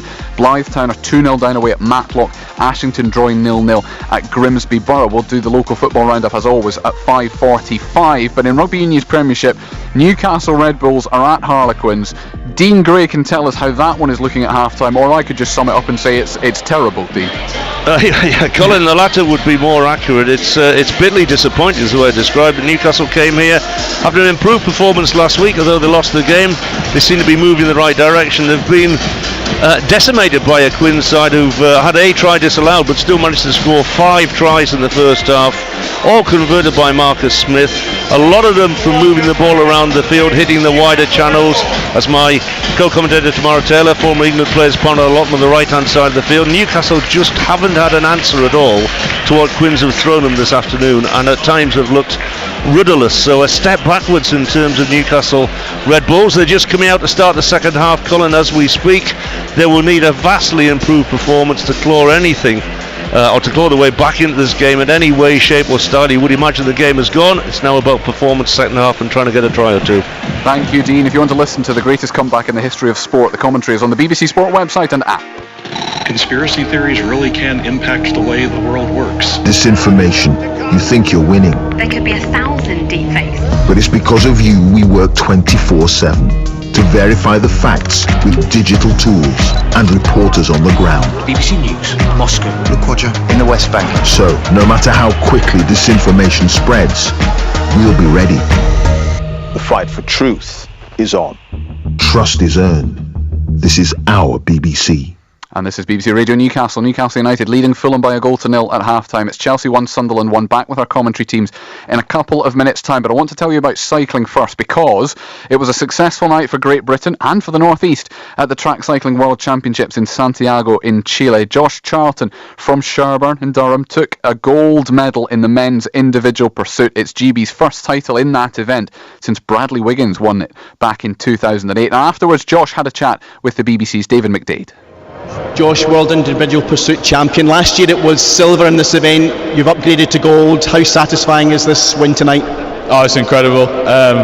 Yeah, it was pretty gritty in the final there tonight. But yeah, no, from last year, the big goal coming into this season was to go one step bigger, and yeah, no, it just feels incredible to pull it off, and it's been a long time coming. And I don't know if you're aware of the sort of illustrious company that you now keep. The last Great Britain winner of this was Bradley Wiggins, 2008. Also Chris Boardman, Graham O'Brien. That's the sort of company that Josh Charlton is now mentioned in. Yeah, it's pretty good. Yeah, it's not too bad. And even like the recent winners, I think Pipo and Johnny have had it about the last 8 years or something stupid like that. So it'd be, even in the same sentence as those guys, it's a big privilege. The way you won tonight was so impressive. You were several seconds ahead of silver. I know that you did break the world record briefly last year. Is that something that you came here hoping to do? And is it also maybe on the cards for the future? Yeah, absolutely. It's something I want to come back and do. I mean, last year it was sort of different circumstances, different track, and maybe conditions were a bit quicker last year. But the main objective coming in today was just to get the jersey, and then if the record came along with it, great. But I've got a lot of years ahead of me, and I'm sure it'll come at some point. Congratulations to Josh Charlton there for his gold medal, and that is not bad company as well. Chris Boardman, Graham O'Brien, Bradley Wiggins. Right then, time to return to the football. If you want to be listening to Newcastle against Fulham with Matthew Raisbeck and John Anderson, that is on our FM frequencies or on the BBC Sport website and app. But on digital radio, on Freeview Channel 711 and on BBC Sounds, it is Sunderland at Chelsea with Nick Barnes and Gary Bennett. The time for you to choose is now. Half-time highlights. Total Sport Northeast. BBC Radio Newcastle. Bassey under pressure and has lost out to Murphy, who can take it all the way into the box. Murphy off the post and in. Jacob Murphy won it back from Bassey and drove on into the penalty area. A low shot off the base of the post and into the back of the net for his first of the season. Jacob Murphy delivering once again for Newcastle United, who lead Fulham by 1-0 in the 18th minute. Total Sport Northeast. Matthew Raisbeck and black and white legend John Anderson. BBC Radio Newcastle. And at St James's Park, the teams are out for the second half. Newcastle United with the 11 that started. Fulham have made a change, and the Brazilian winger Kevin, their record signing, £35 million in the summer. Keen to see what he has to offer. Kevin, it's his first, he hasn't started in the Premier League yet. This is his 6th substitute appearance. He's come on for Emil Smith-Rowe at half-time. So, Newcastle, Pope, Trippier, Chow, Botman, Byrne, Bruno, Miley, Joelinton, Murphy, Gordon, Voltemada, and Fulham now following the change. Looks like they've gone more 4-3-3 with it, perhaps. But it is Leno in goal, Tete, Diop, Bassi, Sessegnon, Berger, Lukic, Traore, Iwobi, Kevin, and Jimenez. The referee, Peter Banks, has been over at the far side of the pitch near to where the monitor is. We haven't kicked off yet for the second half. I don't know if there's been a problem with the communications. That's happened a lot this season, hasn't it? There's been seemingly some issue with some of the wearable technology the officials have. Now we can start again. Black and white stripes against the bright green of Fulham. Newcastle shooting towards the Gallagher end at the right-hand side. Throw for the away team in the corner following Newcastle's kick-off. You listen to BBC Radio Newcastle. We're also on the BBC Sport website and app. On the live Premier League page in the watch and listen section along the top. So if you need to switch from listening on FM on BBC Newcastle, you can find us there. And we're on Newcastle United website and app as well. Ball in the Magpies half with Miley. Back it goes to Pope. Murphy comes short to get it. Helps it on to Voltemada. His forward pass is blocked, but then he's held it well and been pulled by Bassi, and finally Nick Voltemada gets a free kick. And Bassi almost in a bit of trouble for delaying the restart, but he's, after doing so, sprinted away quickly enough.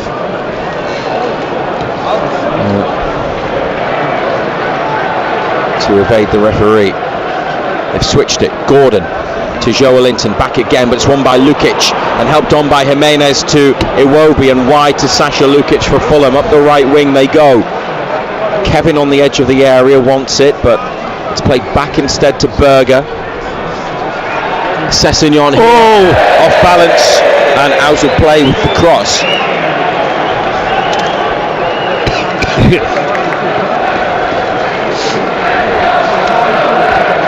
That didn't work, did it?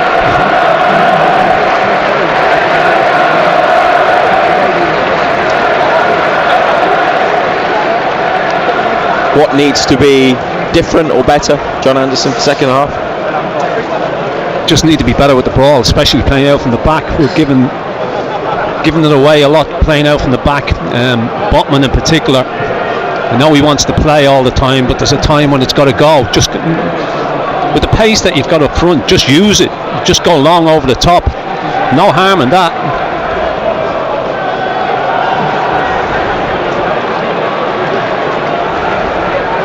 Gordon wide left, back to Byrne. Miley, second Premier League start of the season, which is one more than he made in total last season. Trippier now to Bruno, who slides along the touchline to keep it in, but has only presented the ball for Berger of Fulham, and now Sessegnon to Bassi. They're two centre-backs, and they're big boys. They've got short sleeves and gloves on, both of them. Here's Diop, the other. High ball looking for Traore, too high. Byrne lets it run out. Throw's been taken. Botman back to Byrne. Swinging big clearance. Bassi down on his chest, back to the goalkeeper.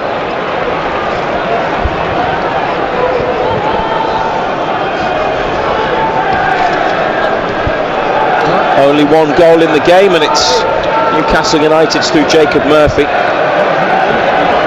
who's closing down Leno here as Fulham play it back to him again. Now Tete, they've gone out to the far right hand side. Traore challenged by Byrne. Well, come off it, referee. Talk about delayed reaction. He goes down and then he starts feeling his ankle and he gives a free kick. He's absolutely atrocious, this referee. Newcastle had played 2 passes before the whistle had gone. Byrne challenging with Traore for the ball.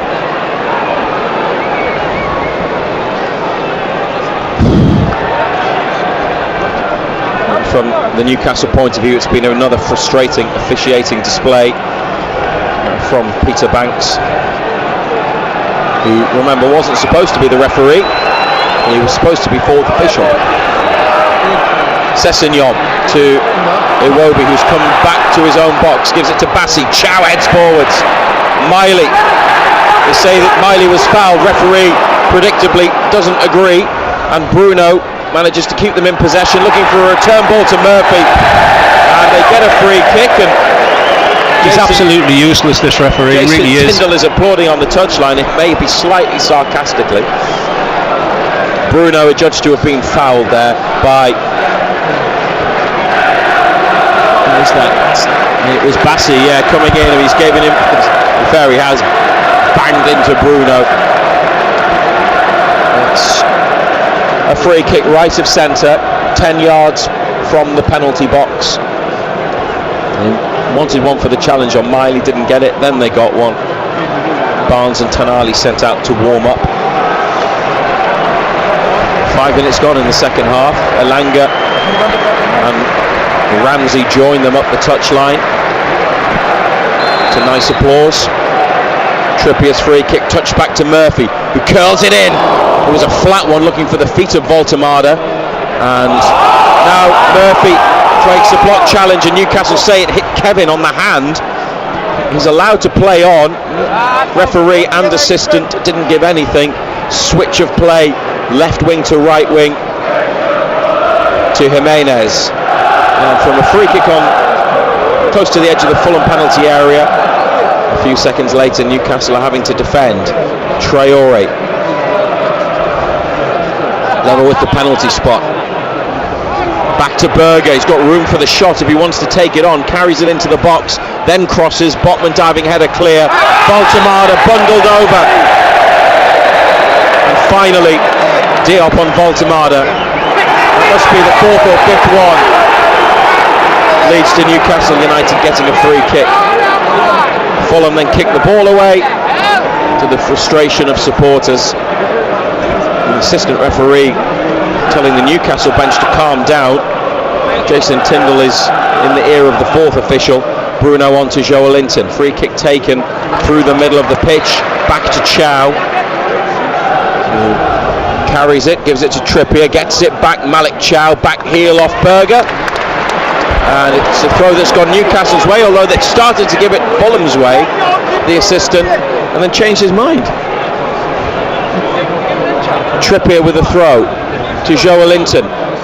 Good strength from Joelinton. Bruno edge of the box, takes the ball from him, scoops it up and over to Gordon, on to Joelinton, who's now on that far side, back to Miley, 30 yards out, wide to the feet of Gordon. Byrne goes beyond, Gordon's ball inside to Miley, finds the feet of Byrne, his cross to the near post, Diop away. Byrne comes onto it, takes a touch, and it's gone out eventually for a Newcastle throw. Yeah, it's sloppy, isn't it? Gordon is in central midfield position here, receiving it from Joelinton, plays it square to Trippier. Murphy on the touchline to Bruno, back to Murphy. Talk about delayed. This referee hasn't got the foggiest. It's only because Murphy appeals that he gives the free kick. Sessegnon had a tug at the top of his shirt, but he's letting play go on. Yeah.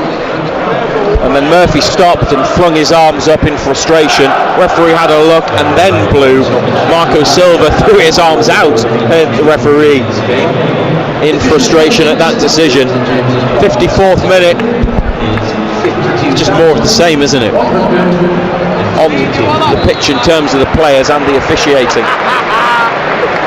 But they crucially have that 1-0 lead, and Kieran Trippier with the free kick, lifted in. Fulham header clear, and Adama Traore volleys it to halfway. Trippier on the half volley back to Nick Pope. Anthony Gordon, furthest player back, long ball to the edge of the area. Murphy might be onto this. Byrne in the middle. Dan Byrne, nearly from Murphy's pass. He was just a bit off balance and a bit ahead of the ball when Murphy cut it back. And the visitors are able to bring it up.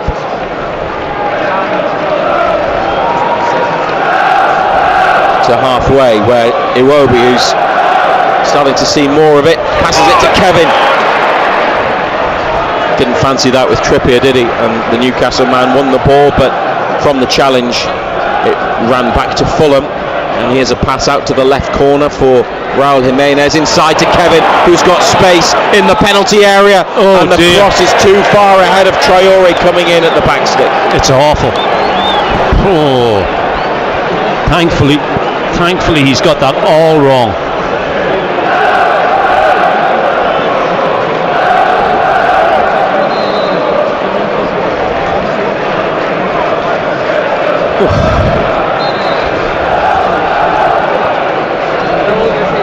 Byrne takes the throw. Botman has a touch, and his clearance is headed by Berger straight to Murphy, but he can't take it down properly. And Sessegnon to Bassi. And they're 10 yards from halfway here, Fulham. And they've worked it nicely inside to Berger. Now Iwobi flicks it through his legs and then on to Kevin.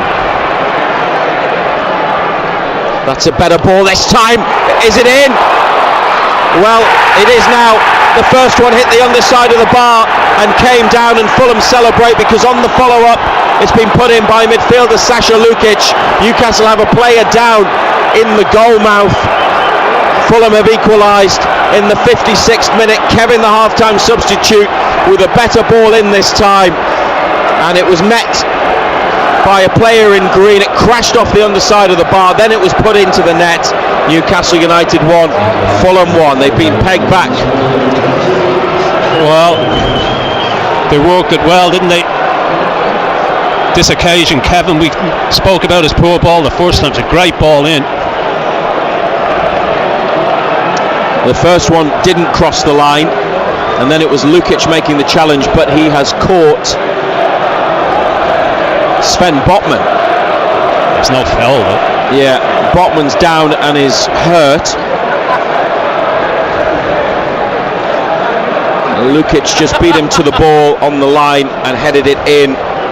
Botman is still down on the goal line receiving treatment, but I don't know if it is a head injury, Ando, or if it's something else, perhaps from the way that he landed. Lukic is having to receive some treatment. It must have been a clash of heads because Lukic, the goal scorer, is having a bandage applied. Botman's flat on his back. But the upshot is it's Newcastle United 1, Fulham 1. They've conceded. And 7 clean sheets in 12 before today in all competitions. No clean sheet this afternoon. That's a blow.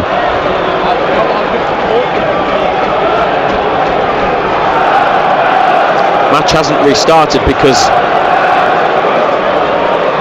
Botman requires treatment. Sandro Tonali's brought back to the bench by Newcastle. There is some activity in the dugout, and there's 5 players warming up as well. So we wait. What about the goal though, and the way it was scored? They had 2 worked goals. It well, didn't they? They worked it from. Yeah, Botman's got a cut on the back of his head. Sorry to interrupt, but that's what we're being shown now. And they're taking their time. Lukic obviously split his head as well. He's got a bandage on his.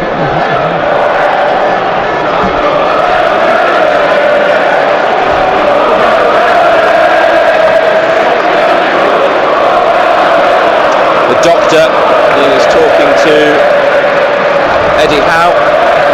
Well, 2 two members of staff treat the wound on Botman's head. Jason Tyndall is waving at somebody up the touchline. Eddie House trying to get the attention. Fabian Scher's coming on. By the looks of things, they're just going to take Sven Botman off. I think Sandro Tonali's going to come on as well.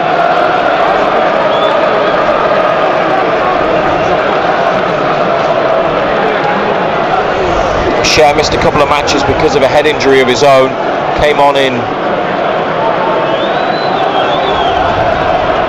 Belgium in the Champions League.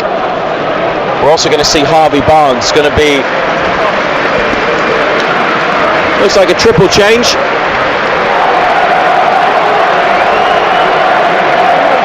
And that's a response to conceding an equaliser.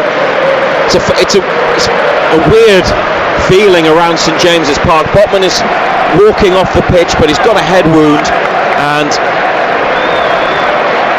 he is holding his hand on his head, just trying to stop the flow of blood. Two members of staff escort him off the pitch. Barnes is ready, so is Tonali, as is Scher.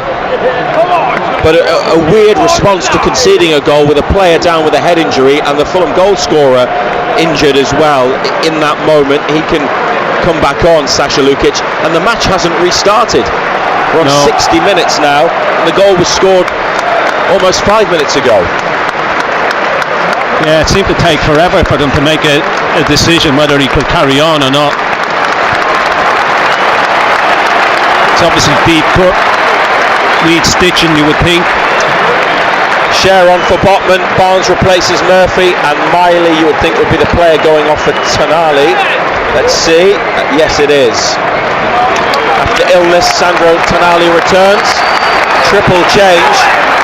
They've got to win this, and they've got to get back in front in order to do so. Yeah, they do. I mean, for the life of me, I cannot understand why Lukic isn't allowed to go back on. Because the game, you know what I mean? It's been stood still for 5 minutes. He's been treated.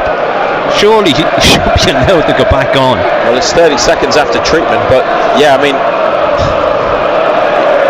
following that challenge, the ball's then not in play. Yeah, and he still won't let him on. So he's a shocking referee. That must be the rule, that whatever happens, it's 30 seconds. It's a crazy rule, isn't it? It's a ridiculous rule. I think partly brought in to stop players feigning injury, and neither players feigned injury there, but he's been able to come back on now. 1-1 at St James's Park on BBC Radio Newcastle. Fabian Scher, good to see him back and back playing. Malik Chow's gone to left centre half, Scher right centre back. Tonali in his usual middle of midfield role, but Harvey Barnes on the right of the attack. Joelinton after a Fulham interception on a pass forwards from Newcastle. They've won it back. Gordon knocking it past Tete. Diop comes across, plays it against Gordon, and then off Diop, and a United throw quickly taken by Gordon. Voltemada in the area, backing in, holding it up, holding off his man, finds Gordon, lifts it in, Bruno! Oh my word! Bruno should score. Oh, and he knows it as well. What a great ball in from Gordon, and Bruno, the untracked run, near post. He's just headed it over. It's a glorious chance. They should have been back in front almost immediately after conceding. Yeah, it's a big chance, isn't it? Voltemada does well holding it up. Good little ball played in by Gordon. Comes onto it. All the goal to hit, and he heads it wide. Jimenez backing into Chow. Tonali plays it against a Fulham man. Some shouts for handball from supporters. Play on is the call.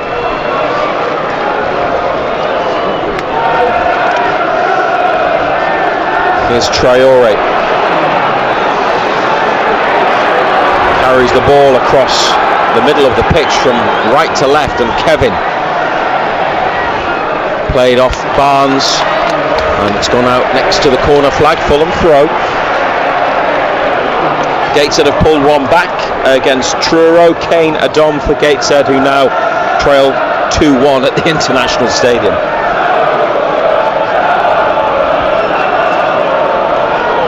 Sessegnon's got that towel that Dan Burn was using in the first half to dry the ball ahead of a long throw. Anthony Gordon stayed up near halfway. Fulham have 2 players back with him.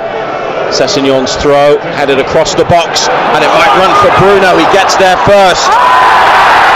Bruno is down. Referee says there was no foul. Fulham retrieve it on halfway and send in a cross. Cher's header's gone backwards. Kevin now for Jimenez, and Pope diving to his right makes the save. Didn't really appeal for the free kick. The players, supporters did. Here's Byrne, and inviting one for Gordon to chase. What a pass that is from Byrne. Gordon in the corner. Gordon adjusts to a foul. Tete.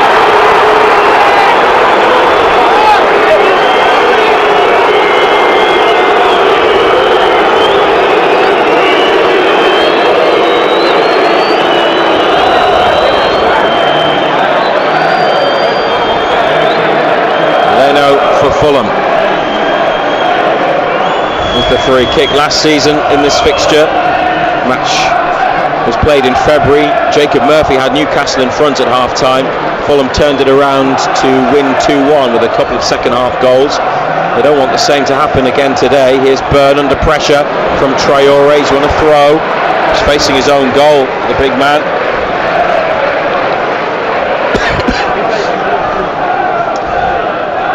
To Joelinton, back into the box. Pope's come to get it and played it to Chow. Left-footed ball, looking for Voltemade. Nice knockdown. Tonali onto it. Barnes, cushion pass to Trippier. Harvey Barnes gets it back. Comes inside with it. Pulled down by Bassett. And the referee now. Yellow cards. Kevin of Fulham for blocking the Newcastle free kick, delaying the restart.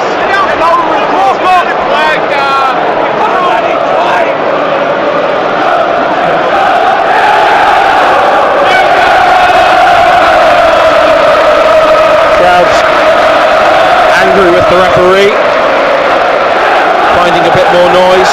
Fabian Cher behind the free kick midway through the second half. Plenty of time left. Short ball to Bruno. Trippier goes up the line and is found by Bruno's pass. He looked for Barnes. It's intercepted by Sessegnon. And Kevin with a chance to run for Fulham. Away from Trippier and Tonali. Joelinton in pursuit. He's found Iwobi, edge of the area. Iwobi shot is blocked. He should have played in Traore because he was free on the far side. Now Tonali with Gordon making the run. Tonali up the line to Gordon, only Voltemade in the middle. Barnes getting forward as well. Gordon shifts it inside, then goes on the outside, beats his man, and the cross is high to the back post where there's nobody in black and white, and it runs all the way across and goes out on the near side. Yeah, good break. Just a poor ball in the end, wasn't it? Just overhit. But you're right, at the other end, Iwobi, when they took the shot on, should have rolled Traore in. It was free right side. It looked like it was Iwobi that actually the ball hit when Trippier was trying to take that free kick, and the yellow card came. I'm pretty sure the yellow card was shown to Kevin rather than Iwobi. Yeah, he was shown to Kevin. Yeah.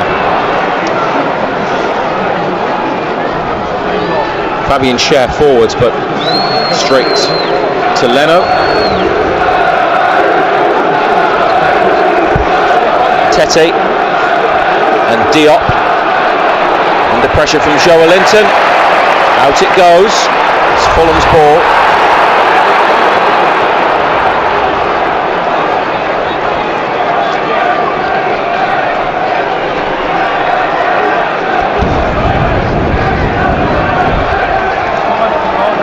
Still 5 players warming up. Elanga, Sula, Ramsey, Willock and Kraft are there. They've made a triple change already. Not yet seen the impact of the substitutions, really. Share back across to Chow, middle of the Newcastle half. 1-1.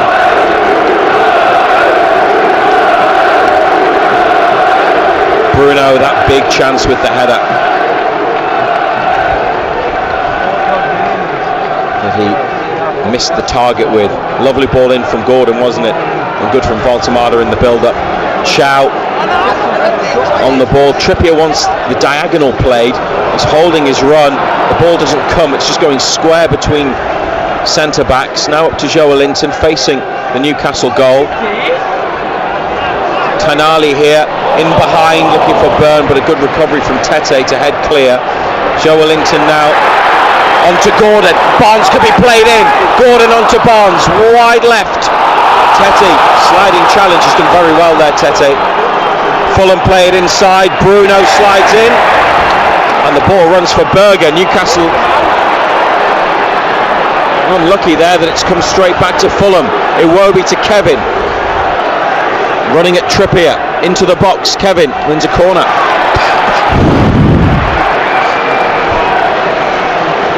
It's open, isn't it?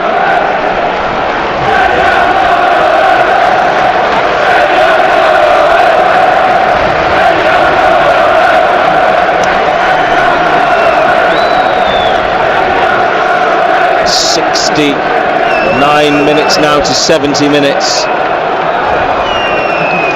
They've got to defend this properly.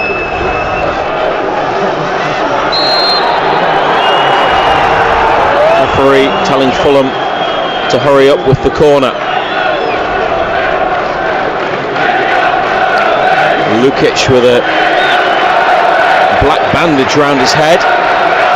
Scorer of the equaliser takes the corner into the hands of Nick Pope. Now quick runs from Gordon and from Bruno, and Tonali through the middle. It's tossed out towards Bruno on the far side. He cuts in with the ball, passes it across midfield. Barnes, who's got to be quick to help it onto Trippier. Barnes nudged over by Jimenez. Referee acknowledges the challenge but says play on, Newcastle have it. Here's Tonali to Joelinton, back to Bruno and Gordon right of centre, looking for Trippier, but he's played it straight to Kevin, and Bruno has taken Kevin down. And rather than let play go on, Peter Banks blows for a free kick. What's the difference between that one and the one that got the yellow card? Yeah. He's a bad referee.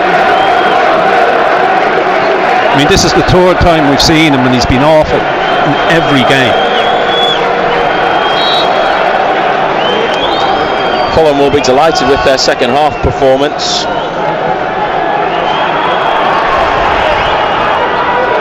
They've come back in level at 1-1. Joelinton chasing down the ball back to the goalkeeper. Baltimore closes down Bassi. It's away, long, Share with the header.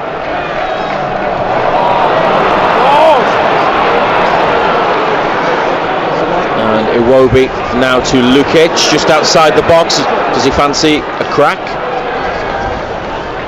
Turned inside, then went back outside with the ball to Adama Traore. Taking on two. Back it goes to Lukic and now Berger. On to Traore.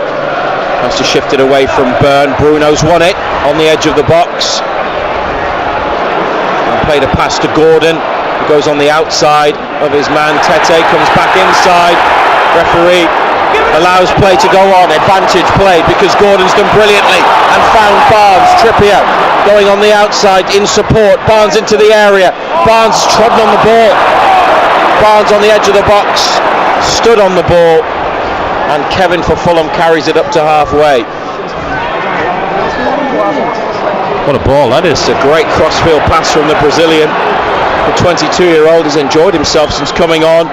Fulham with a cross which is blocked, and it's folded for Bruno. Gordon is offside. Baltimore in the centre circle. Dan Byrne makes a bursting run up the left. They didn't have numbers forward there, United. Now Barnes, tripped by Lukic, and the whistle goes. Free kick in the centre circle, one apiece on BBC Radio Newcastle. Give us a ring on 0800 234 6565 if you want to talk about the match at full time. Call us now, 0800 234 6565. Tonali square to Trippier and back to Chow on the centre spot. They presumably be able to make another change with Botman being a head injury substitution. Here's Joelinton looking for Voltemada, cleared by Fulham. Tonali forwards, stopped by Sessegnon. It's a good idea from Tonali, the quick pass. Fulham tried to slip it in behind for Sessegnon. Trippier covering, back to Pope. Neither side can keep giving it away, don't they? Both sides. Anthony Elanga's going to come on. Chow, that was a bit short. Tonali caught there by Iwobi. Anthony Elanga ready to play his part. Voltemada, a flick towards Joelinton. Away it goes. Raul Jimenez stops it, but it's straight to Tonali. It's looking for an option, looking for movement. There wasn't anything really. And you can sense the frustration in the stands. Cher with one of his trademark diagonal balls. Gordon to bring it down. It's done well. Tete with him. Gordon onto Joelinton. Holds it up. Back to Bruno. And the shot from Bruno just wide. That looked close. Goalkeeper didn't get a touch. Bruno low down to Leno's right. I think that was closer than his header earlier in this second half. It's a good effort from Bruno. Now the change is being made with Elanga on for Gordon and Barnes goes to the left. It was always hooking away from goal, wasn't it? Elsewhere, Gateshead have come back. 2-0 down, it's now 2-2 against Truro City in the National League. And still 1-1 in our other commentary on BBC Radio Newcastle. Sunderland away at Chelsea. What are we waiting on here, by the way? Fulham substitution. Yeah, but Adama Traore. Has he gone off? Where is he? He has gone off now. They brought on the talented 18-year-old midfielder Josh King. He started all of their Premier League matches before today. He's got a big future.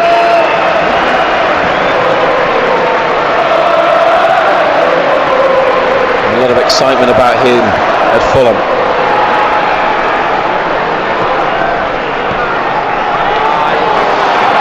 Ball around the corner from King, first time, straight to Chow. Anthony Gordon applauded as he makes his way around the pitch towards the bench. Chow, square to Cher. They've switched the centre-backs. Chow's come to the right, Cher to the left. So further positional changes. And still 1-1. Chow up the line to Elanga. It would be great to see a big performance from him as a substitute. Inside to Bruno. Joelinton. Elanga carries on his run. There's no forward path for Joelinton there. Trippier's got it. He finds Elanga, who is nudged over by Kevin. He's had some criticism, hasn't he, Elanga, for some of his recent performances. Would give him a big lift if he could play a part in Newcastle getting back in front. Yeah, hasn't worked for him so far, has it? Tonali behind the free kick. It's on the right wing towards 25 yards out. Voltemada at the back of the box, ready to make his move, his run. Tonali, it's behind the Newcastle players. Fulham had it clear. Barnes to Trippier, and has to go back to Nick Pope. It's not what supporters wanted to see. Long from Pope. Fulham header. Joelinton onto it, and Barnes wins a throw. Middle of Fulham territory. 2 balls on the pitch.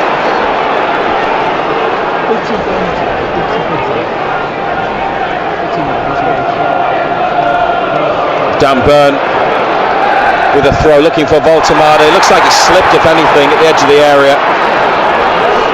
And it's a goal kick. It's certainly been a frustrating one, hasn't it? 79th minute now, one apiece. Yeah, but it just hasn't been there again, has it? In flashes, but not in sustained spells of pressure.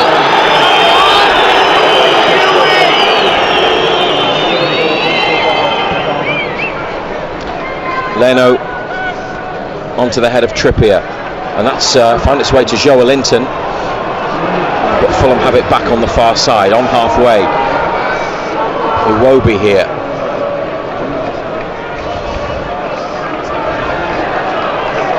Tete inside to Berger, comes away to the right, and Iwobi on the touchline. They're still in the middle part of the pitch. Newcastle have got it back, Barnes winning it, Tonali playing the pass, Joelinton now to Bruno, and it's inviting this for Elanga. It's in behind Sessegnon. Elanga down the right hand side, close to the penalty box. Anthony Elanga finds a bit of space. It's ball across the edge of the area. It was just ahead of Bruno, and it wouldn't run for Tonali. And Lukic has brought it clear. Schär intercepts. Vital work at the back from Fabian Schär, who now goes forwards up the right wing, but they play it up the left wing for Harvey Barnes, trying to get away from Tete. Barnes forced out wide. He's beaten him. He's done well, Barnes. Is there a cross? Elanga! Oh, blocked by Sessegnon in front of goal. Almost a huge moment for Elanga. Bruno, Tonali, Sandro Tonali straight at Leno. Close twice. Barnes, great work, and Elanga blocked in front of the keeper, close to goal. And then Tonali, it just came across his body. It was on his left side. He had the shot with his right, and Leno made what he would say is probably a comfortable save. But that's better, isn't it? Yeah, a lot better. Thought that was going to be Elanga's moment. 1-1 as we go into the final 10 minutes. Bruno to substitute Anthony Elanga. Back to Trippier, on to Bruno. Elanga carries on his run. Bruno looks for him. Bassi comes across. Elanga's got it. You're not going to beat him in a foot race, are you? Inside to Voltemada. Elanga is down. Play on. Bruno under pressure, loses it. Newcastle say it should have been stopped. Fabian Schär, good challenge. Ball's found its way to Joelinton. Bit of aggression from Schär. Just what the game needs. Elanga with a cross that comes to Bruno. He's taking it off Barnes. Bruno in the D. Still got it. Plays it to Voltemada. A flick. It's blocked. Back with Voltemada. Look for Tonali. Fulham have won it and cleared it up to halfway. Jimenez around Burn. Chow wins it. Crowd lifted by some of this attacking play. Barnes is in from Chow's pass. Harvey Barnes in the area. Sessegnon clears from inside the 6-yard box with Elanga on his shoulder. Tonali helps it on. Barnes heads it. Diop heads it out wide.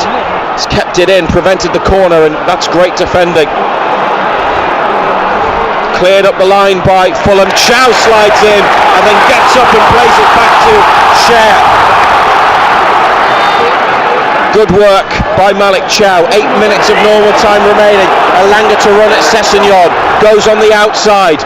And the cross from Elanga bounced once and up into Leno's grasp. It's a poor ball though, isn't it? They still have time to get back in front. 1-1, Newcastle and Fulham. Kevin with a header on. Chow gives Schär a shout. Plays it to him. And now Trippier back inside to Fabian Schär.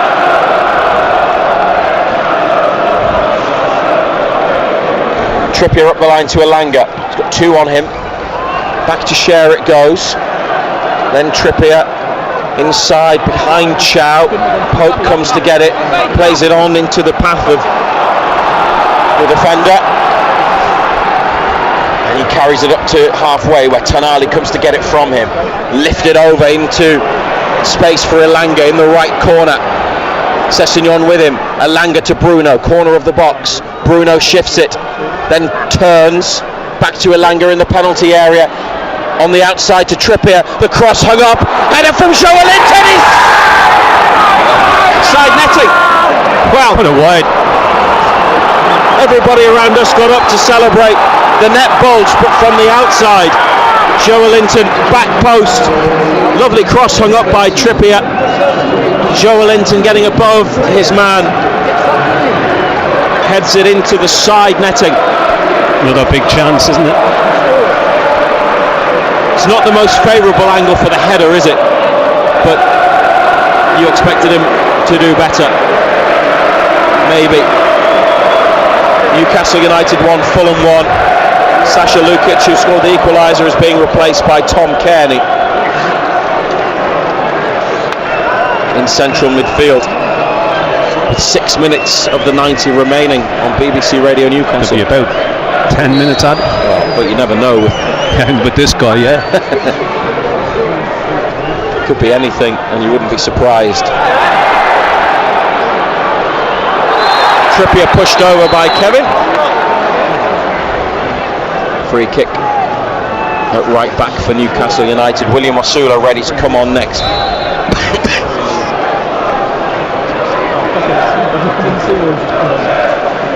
Getting some instructions from the staff. They're showing in some information. Here's Elanga, does well inside to Voltemada. Bruno gets away from a couple of players. Referees let it run, and Joelinton over the top. Tonali in the box, sent wide. Tonali! Oh my word, that would have been some special goal. Great save from Leno. Tonali angled completely against him, hooked it across goal, and Leno diving had to push it away. Looked like it was going to creep inside the far post. Yeah, it looked like it was just drifting towards that far post, didn't it? Keeper needed to get something on it.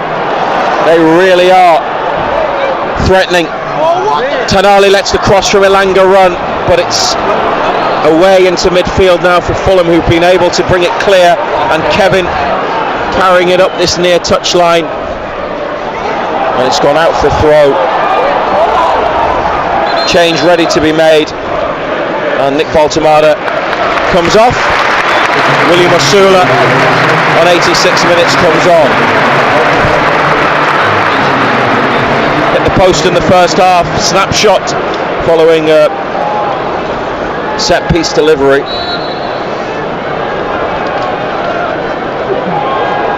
Osula using his speed straight away. Bassi back to goalkeeper Leno. Osula right on top of him. Doesn't let them rest, does he? Fulham on the far side, given away to Chow, and Joelinton inside to Tonali. It's more intensity about Newcastle now, and a sense of urgency. Bruno to Elanga, who's played his part since coming on. Gets the ball caught under his feet there. Oh, and then back in midfield, but Chow was quickest to react and stops Fulham going on the counter-attack. Passes it to Elanga. Bruno back to him. That's a better ball inside to Tonali, and Dan Burn here. There's nobody wide left. It's back inside to Tonali and Bruno. Trippier gets it from him. Chow in the centre of the Fulham half. 3 minutes of the 90 to play as they look for a winner. Burn to Joelinton, back again, and Cher. Everybody behind the ball for Fulham. Cher's diagonal pass, great one. Trippier down to Elanga. He delivers the cross, it just misses Osula. Barnes comes for it, keeps it alive. Barnes in the penalty area, back to Burn, a little flick. Bruno. Malik Chow, will he hit it? Chow does hit it, but it's a poor effort. It's a centre-back shot, isn't it? Pulled well wide of the goal. Centre-back effort.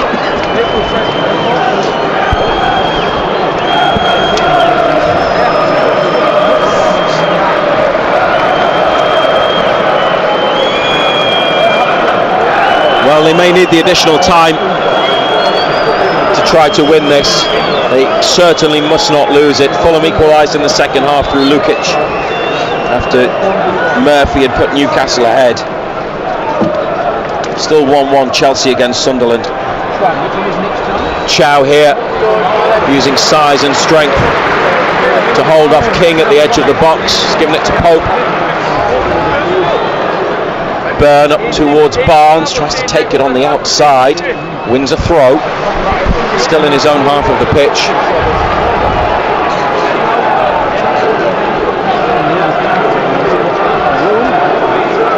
Burn back to Chow. Back again. It's gone out.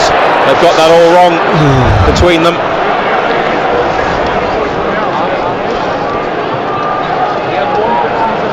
Fulham are going to make another change. It's like Timothy Castagna, the fullback, is going to be brought on. Chow wins the ball back from King in the corner. Byrne clears. Joelinton to Barnes, headed inside to Tonali, back to Joelinton. He's found Tonali again. They've done well in a tight area. Forwards on halfway. Osula made the run in behind though, and the ball was played short where he started his run. Here's Elanga winning it, and Osula carrying it on. William Osula driving Newcastle forwards into the box. Osula, could he win it late? Osula goes for the bottom corner. Bruno Guimaraes might well have won it in the 90th minute. Wild scenes of celebration at St James's. Elanga for Osula, driving run and shot, beaten out by Leno, and the skipper, who missed a big chance earlier in the half, got on the end of the save from Leno and has buried the rebound. Newcastle United 2, Fulham 1. Well, Bassi yet again loses it, doesn't he? I mean, he's had an absolute mare, the big centre-back, and they break. Decent strike from Osula, decent save from the keeper, and following up, Guimaraes knocks it into the bottom corner. There is a minimum of 6 additional minutes here at St James's. Just checking everything's all right with the goal. Elanga's offside, but he's wide of the post. He's not in any respect interfering with any play, you would say. So surely that will be fine.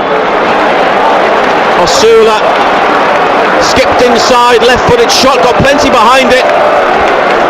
Loved the way that he drove on with the positivity and speed and the determination to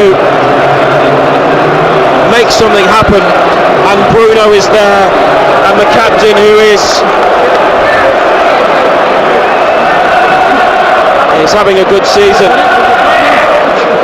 has produced another big moment. And in the corner they went mad for that goal, and the players, the substitutes, are all off the bench. Sven Botman, off with a head injury earlier in the half, was among the Newcastle United contingent in a huddle celebrating by the side of the pitch. Fulham with 2 changes. Alex Iwobi and Kenny Tete come off. They've brought on Jona Kusiasari, Swedish under-21 forward on loan from Bayern Munich, and Timothy Castagna. 6 minutes added. BBC Radio Newcastle, and we're now on 91 minutes and 30 seconds, but obviously we've just kicked off, so they'll probably play on for quite a bit longer. And now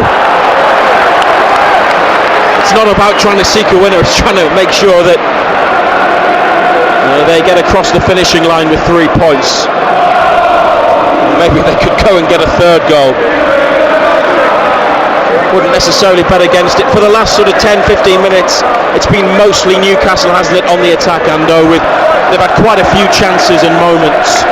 Just thinking about Joelinton, Elanga with a block, Tonali with the real clear-cut chances, but the tempo, the intensity's been better since the equaliser went in.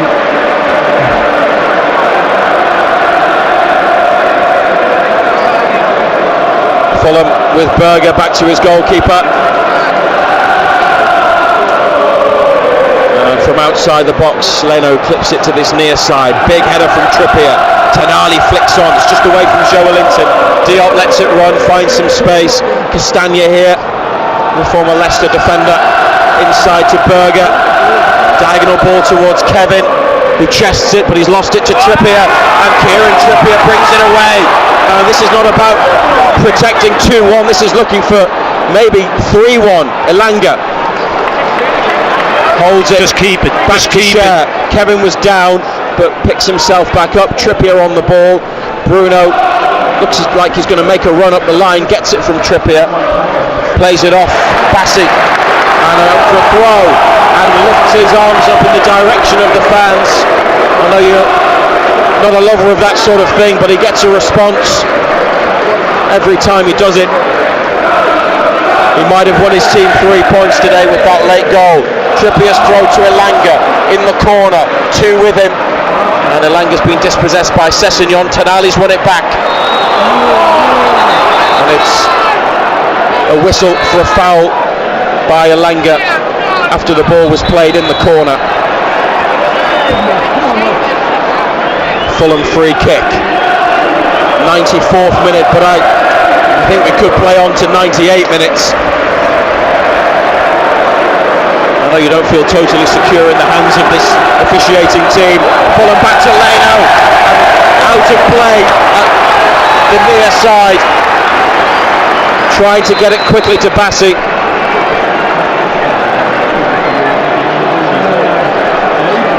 It's just gone for a Newcastle throw. 2-1 they lead. A massive goal from Bruno. Trippier to Elanga. Osula in the corner. Osula's ended up on the floor following a challenge, and of course it's gone the way of Fulham.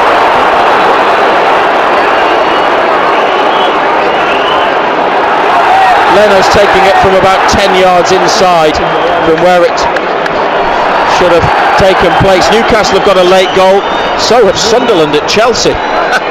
Chelsea 1, Sunderland 2. And their good start in the Premier League continues, but they're obviously still playing at Stamford Bridge. Sessegnon with a throw for Fulham just inside Newcastle's half. It's a short ball back to Bassi. Gave Osula a sniff. Couldn't quite get there, but was close. Diop diagonal. Elanga rises, headed away from him by Jimenez. Now Bassi's got to chase, got to watch himself because Osula. Yeah, you don't want a hat trick, do you? Yeah, the Fulham player involved in Newcastle winning the ball back for both their goals. Well, there was 6 minutes shown, and we are 20 seconds away from 6 additional minutes having elapsed, but there hasn't been 6 minutes of football because it took about 90 seconds to kick off again after the Bruno goal. Fabian Schär header that's gone up.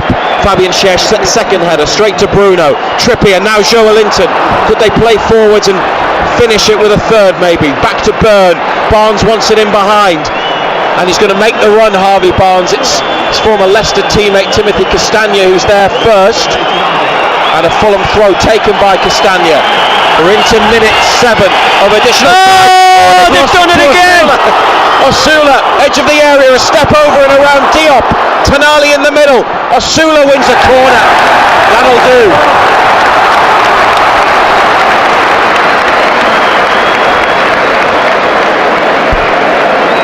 BBC Radio Newcastle. Phone in to come. 0800 234 6565. 0800 234 6565. Give us a call now, and we'll ring you back, and you can have a chat to John Anderson about Newcastle United.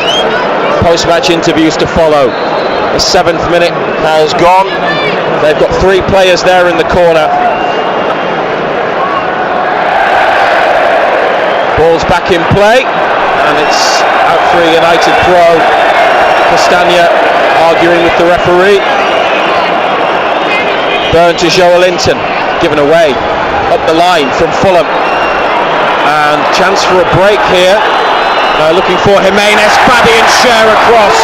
If Jimenez had done what he was intending to do, he would have lifted it around Schär and gone in with a chance to run at Nick Pope, but Fabian Schär's diverted it out into the east stand for a throw, but it's 20 yards out, and Fulham have sent everybody bar the goalkeeper forwards.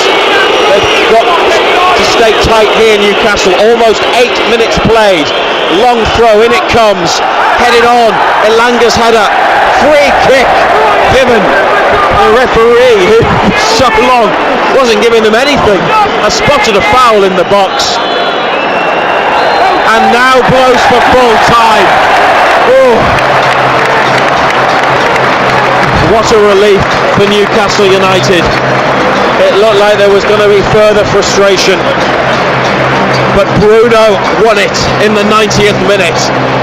after Leno spilled Osula's powerful low shot following quick play on halfway from Elanga and Osula to win it back and then run through at goal. They really, really needed that late goal and that result, John Anderson. 3 massive points in a 2-1 victory. Yeah, it was all about the result, wasn't it? It was a result we needed to get. Plenty to work on, that's for sure, because it all wasn't there. Last 15 minutes, the intensity was back. Substitutions yet again made a difference. But it's a huge win, huge 3 points. It could have been very different, couldn't it, in the second half? Obviously, Fulham got their equaliser. They didn't threaten massively after that. Jimenez had an effort, acrobatic style, that was easily saved. But the longer it goes on, even 1-1 today would have been a bad result, wouldn't it? Let's be clear, because they needed to win. Yeah, I mean, look, we said beforehand that we need to start winning games in the Premier League. You know, we need to start climbing up that table. It was a big, big game. And as you say, 1-1 you would have been disappointed with. We didn't play particularly well first half. Fulham came to substitute. Kevin made a difference on this left side, and they got the equaliser, and you just thought, can they hang on to it? Fortunately for us, they weren't able to do that. Big centre back Calvin Casey, been involved in the 2 goals, gets caught on the ball for the ball with the first one from Murphy and gives it away for the second one. So look, it's a win, but the performance yet again, hits and misses, wasn't it? Some good, some bad. The referee, Peter Banks, he was on his way up. He was absolutely abysmal again. We've had him 3 times and he's been absolutely shocking in every game we've had. Booed on his way off. He's having a word with, Marco Silva, the Fulham manager, was having a word with him. And to be fair, it seemed quite a polite conversation. Both teams, as is always the case, will have things that they didn't agree with, but your feelings on the officiating, well and truly clear, Ando. You might want to talk about that on BBC Radio Newcastle in the next hour. You can send us a WhatsApp message, put BBC at the start, and the number 08000 321 333. 08000 321 333. Put BBC at the start. If you've got a minute to send us a WhatsApp message, we'd love to hear from you about the game or any wider Newcastle United points. Or you can call BBC Radio Newcastle 0800 234 6565. Sunderland have won at Chelsea 2-1. So everybody should be happy, shouldn't they? In terms of black and white or red and white. League Cup on Wednesday, Ando, which is still massive. Yeah. You know, there's no rest, is there? There's no breaks whatsoever. The games keep coming. Spurs on Wednesday night. We go again. Players, having done a lap of honour, are on their way down the tunnel now. Big hope for Osula from the coaching staff. Elanga gets a pat on the back as well. Well, he gave them energy, didn't he, Elanga, when he came on? That's one thing he's got. He's got bags and bags of pace. Is something that we've always spoke about. It's a strength, isn't it? And the substitutions definitely helped them lift it, didn't they? Yeah, substitutions again made a difference. Yeah. Using the squad, Eddie Howe, and a late goal from Bruno, the 90th minute from the captain to get Newcastle back in front and secure 3 points after Fulham had equalised in the second half. Final score, Newcastle United 2, Fulham 1. Total Sport Northeast. BBC Radio Newcastle. Wow. 2-1 wins, both bringing similar levels of delight. Sunderland are second in the Premier League table. That is what happens when you win at Chelsea, and it was not perfect from Newcastle at home to Fulham, but a second consecutive victory is very welcome. Plenty to be chuffed with, and therefore plenty of reasons to give us a call to chat with John Anderson and Gary Bennett tonight. You've got about 45 minutes in which to do it. 0800 234 6565 is the number to call. 0800 0800 234 6565. If you can't call us, messages instead. On WhatsApp it's 08000 321 333. That's 08000 321 333. Or text us on 81333 81333. Make sure you start your message with the BBC, but we like to hear from you. That number is 0800 234 6565 and have your say. Total Sport North East. BBC Radio Newcastle. Matt Bailey at breakfast. We're just talking about how to survive a horror film. Colette, you'll be pleased to know Gary's been in touch. Hello, Gary. He says anyone who wants to survive a horror film needs to change their name to Gary. Because horror villains only attacked people with heroic sounding names like Caleb. And Caleb's such a horror name. He's like, oh yeah, Caleb's been done by the killer. Yeah. Nobody wants to hunt a Gary. Thank you, Gary. Matt Bailey at breakfast. Weekdays from 6. Just ask your smart speaker to play BBC Radio Newcastle. Total Sport North East. BBC Radio Newcastle. We've got 2 2-1 wins to talk about. Sunderland at Chelsea and Newcastle United at home to Fulham. 0800 234 6565 to talk to Ando and Benno. Those the only 2 3 o'clock kickoffs in the Premier League. I mentioned Sunderland are up to 2nd. Newcastle United are up to 11th. There are other games tonight though. At 5:30 it's Manchester United against Brighton, and at 8 o'clock Liverpool are at Brentford. Total Sport North East. Call free 0800 234 6565. BBC Radio Newcastle. We shall rattle through the rest of the EFL then, give you plenty of time to talk about your game today. Coventry beat Watford 3-1 in one of the early kickoffs. Ipswich, thanks to Jack Clark, beat West Brom 1-0, and Stoke won 1-0 at Portsmouth. And then in the 3 o'clock games, Blackburn were 2-1 winners over Southampton. They'd been 2-1 down at half-time. Bristol City beat Birmingham 1-0. That had been the half-time score as well. The same applies to Derby County's 1-0 win over Queen's Park Rangers. Louis Berry scored in the 91st minute to equalise for Charlton and draw 1-0 at Hull City. Joe Gelhardt, former Sunderland striker, had scored Hull's goal. Middlesbrough came back to rescue a point at the Riverside at home to Wrexham. Hayden Hackney with 10 minutes to go. Josh Windass had given Wrexham the lead after just 7 minutes. Millwall beat Leicester by 1-0. Oxford United held on to win 2-1 at newly in administration Sheffield Wednesday. And Zurud Svitpotnik scored twice for Swansea City. They beat Norwich City 2-1. Total Sport North East. BBC Radio Newcastle. Into League One, Bolton scored very late to beat Cardiff, and Mansfield drew 1-1 with Wigan. Those were the early games. Elsewhere then in the 3 o'clocks, Burton Albion won 1-0 at AFC Wimbledon, and Rotherham won by 1-0 at Barnsley. Leyton Orient won Lincoln City 0. Luton won 1-0 away at Northampton. Not many goals in these games. Blackpool scored late to win 2-1 away at Peterborough.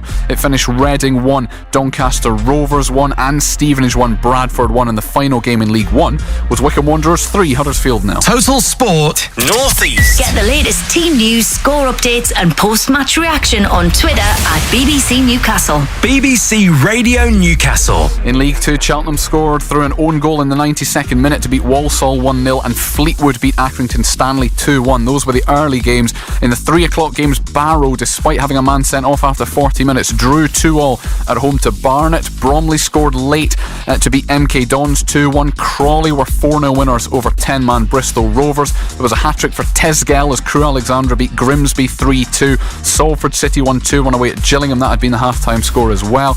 Newport County 3-0 winners away at Harrogate. Notts County scored twice in the last 20 minutes to beat Cambridge United 2-0. Oldham 2, Shrewsbury 2, both sides scoring in injury time. It finished Swindon 0, Colchester 0, and finally Tranmere Rovers rescued a point by scoring in the 93rd minute and drew 1-1 at home to Chesterfield.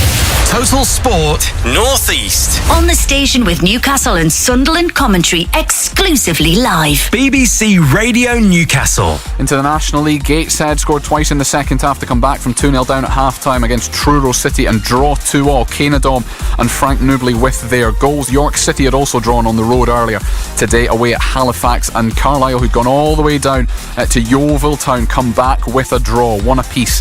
That one finished. The season-long unbeaten run though for South Shields is over. They were beaten in National League North today 1-0 away at Macclesfield.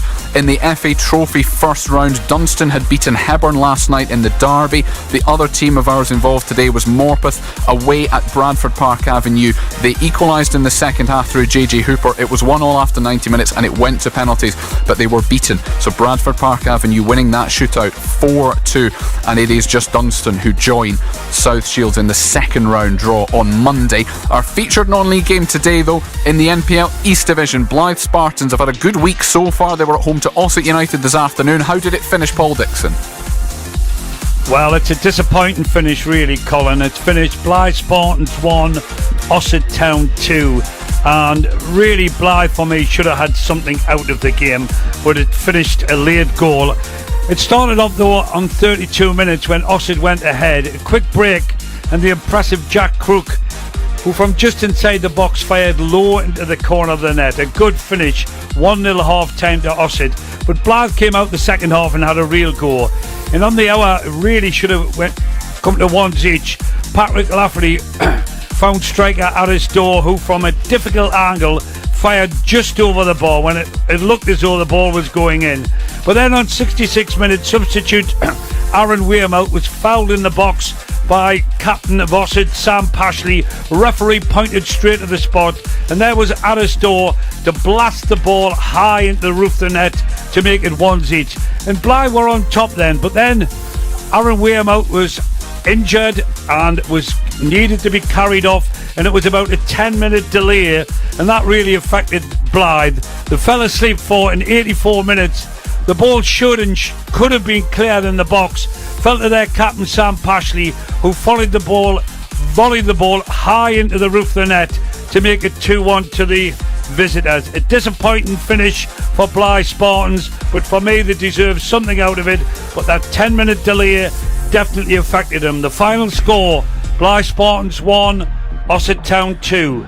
Paul, thank you very much indeed. Elsewhere in that division, Consett beaten 2-0 at home by Bridlington, but a good 2-0 win away from home for Heaton Stannington at Garforth. Joe Shepherd in the first half, Dale Pearson in the second. Ashington drew 0-0 at Grimsby Borough, and Blyth Town unfortunately were beaten 6-2 away at Matlock Town. We'll do our local football roundup at 5:45.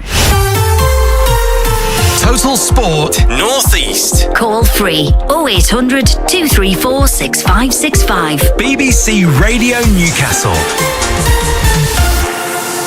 And we will return to Newcastle United and Sunderland very shortly, but before we do that, we head to the Stoop, because we heard pre-match from Dean Gray that this was arguably one of Newcastle Red Bull's best chances of the season to record a victory. Certainly a good chance to record the first Prem victory of the season. As it turned out, it didn't quite go that way. His summariser this afternoon was Tamara Taylor. Good afternoon, Tamara. Hello, how are you doing? Well, except it wasn't a good afternoon for the Red Bulls in the end at all, was it? Tell us how it went. No, it wasn't. I mean, for a rugby enthusiast, there was 8 tries scored, but unfortunately 2 of them were by the Newcastle Red Bulls, and they saved it till the 76th minute to score those 2 tries. So it was a very slow 70 odd minutes for a fan from the Newcastle side to watch any attacking play at all. What went wrong in that first half? How much credit do you give Harlequins for being brilliant, and how much, I guess, criticism do you give the Red Bulls for giving them opportunities? Probably a bit of both, to be honest. I mean, Harlequins with Marcus Smith at 10, he just absolutely orchestrated their attack, going from one side of the pitch to the other. It was clear that they were using a game plan to attack down on that right-hand side wing, and it gave them 4 out of their 6 tries. So it's certainly something that they looked at, and Newcastle just seemed to step off them defensively. And honestly, I spoke to Dean partway through the game, and we just said there was like a switch that was flicked at about the 70th minute, and suddenly they started pushing harder in defence. Newcastle actually running forwards with the ball, getting some good go forwards, and it was just sort of frustrating as a fan to be watching as well, to say, well, where was this for the other 70 minutes? Yeah, thank you, Tamara. Indeed, Tamara Taylor, former World Cup winner with England. Dean Gray's summariser this afternoon. It's a month before they have another Prem game, though, the Red Bulls. They've got 3 Rugby Cup games coming up in the next few weeks, but in the next 35 minutes or so we are going to concentrate on Newcastle United and Sunderland, who both won by 2-1 today. Let's welcome back to the programme John Anderson and Gary Bennett. Evening, gentlemen. Hello, Colin. Hey, Colin. Well, Gary, I was gonna start with you, but are you mid-sweet? You caught me out. No, that's all right. No, it's absolutely fine. You didn't know when I was coming back to you. Are you okay? Because it's okay. I'm fine. I think on merit we start with Sunderland. That is a brilliant win, and it's the best win of the season by a distance. Yeah, definitely so. And you got to remember, it was 1-0 down after 4 minutes. You know, so they're showing great character, not just to get back into the game, but to go on and win it as well. You know, statistics are what they are. Sunderland had only 30% possession. You love that though, Colin. You love taking the positives out of it. You have to look at the game. Ando, they always come back with stats. John, they always come back with stats. Stats. What was the expected goals? Do you want to know? Do you genuinely want to know? What was the expected goals, and then tell me what the result was? Okay, because this is going to disprove your theory, by the way. I hope you're ready for this. Chelsea's expected goals was 0.97. Right. Sunderland's expected goals was 1.16. So Sunderland won on that merit. How many passes did Chelsea have? How many passes did Chelsea have? You are your total passes 624, and Sunderland had 281. Anything else? Well, that result's all wrong, then, Gary, isn't it? That's it. You pick and choose your statistics to suit you. And the stats state. Who put the ball in the back of the net? What was the final score? Exactly. The stats state what the final score was. You know what the irony of all of this is? I started the sentence by saying Sunderland only had 30% possession, and the point I was going to make was that it didn't matter. But I got jumped on by both of you, didn't I? Dear me. That's the first thing people come up with. Stats. That's all they come up with. Sunderland only had one corner, and yet they won the game. Woohoo! Oh, never. Listen, it's incredible. Colin, we're drifting away from the performance today. Yeah, tell us about it. The team performance today was fantastic. The way they were set up, and to go down 1-0 after 4 minutes, the character which they're shown to get back into the game, and at times it was open. We defended well when needed, but the winning goal, I tell you what, Broby did excellent. Great strength, held it up, but when it come back to Talby, he still had the composure just to place it into the corner. To have run that distance at that speed and then have the composure is pretty impressive. Yeah, and the work rate from the team, the energy, the closing down, the defending. I tell you what, I'm proud to be a Sunderland supporter. Yeah. To see that performance this afternoon, to come to Stamford Bridge, and Chelsea can't come away from here and say that they're unlucky not to win the game. Barnsley said before the game. Yeah, Barnsley said before the. I think we're sort of going to roughly make the same point. Barnsley said before the game, look, Sunderland are level on points with Chelsea on merit. Don't look at who they've played; they're there on merit, and they beat them on merit today as well. They beat them on merit, and Chelsea come up against a team which the most of them haven't come up against, a hard-working team, and let them know that they was in the game. My man of the match, believe it or not, was the left back.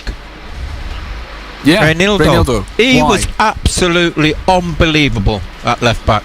Yeah, because he let Neto know that he was in the game, to the point where they had to swap sides. He went on to the left hand side to play, not on the right hand side. They had to bring somebody else on the right hand side. He never got any joy out of it. Yeah.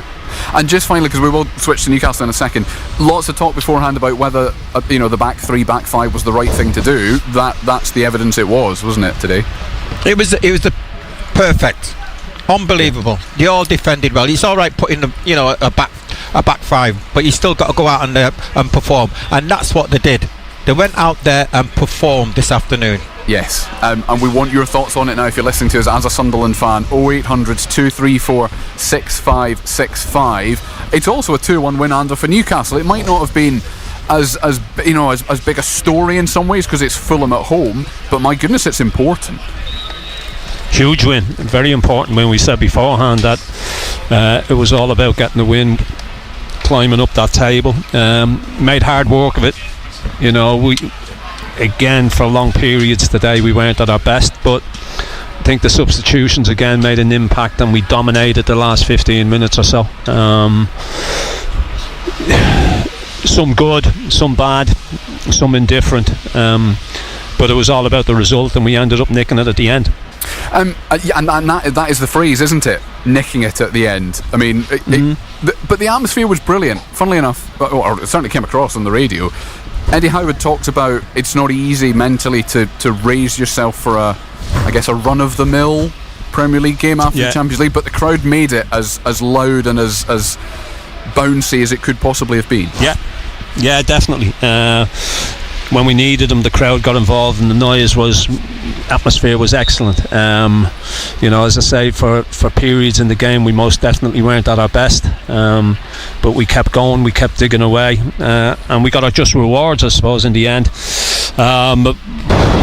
It was a difficult game. Fulham came and they made life difficult for us, but it was all about the result. It was all about getting those 3 points on the board. It was a win that we desperately needed, and we ended up getting it in the end. Indeed, and at least a win means that we don't have to talk about the referee.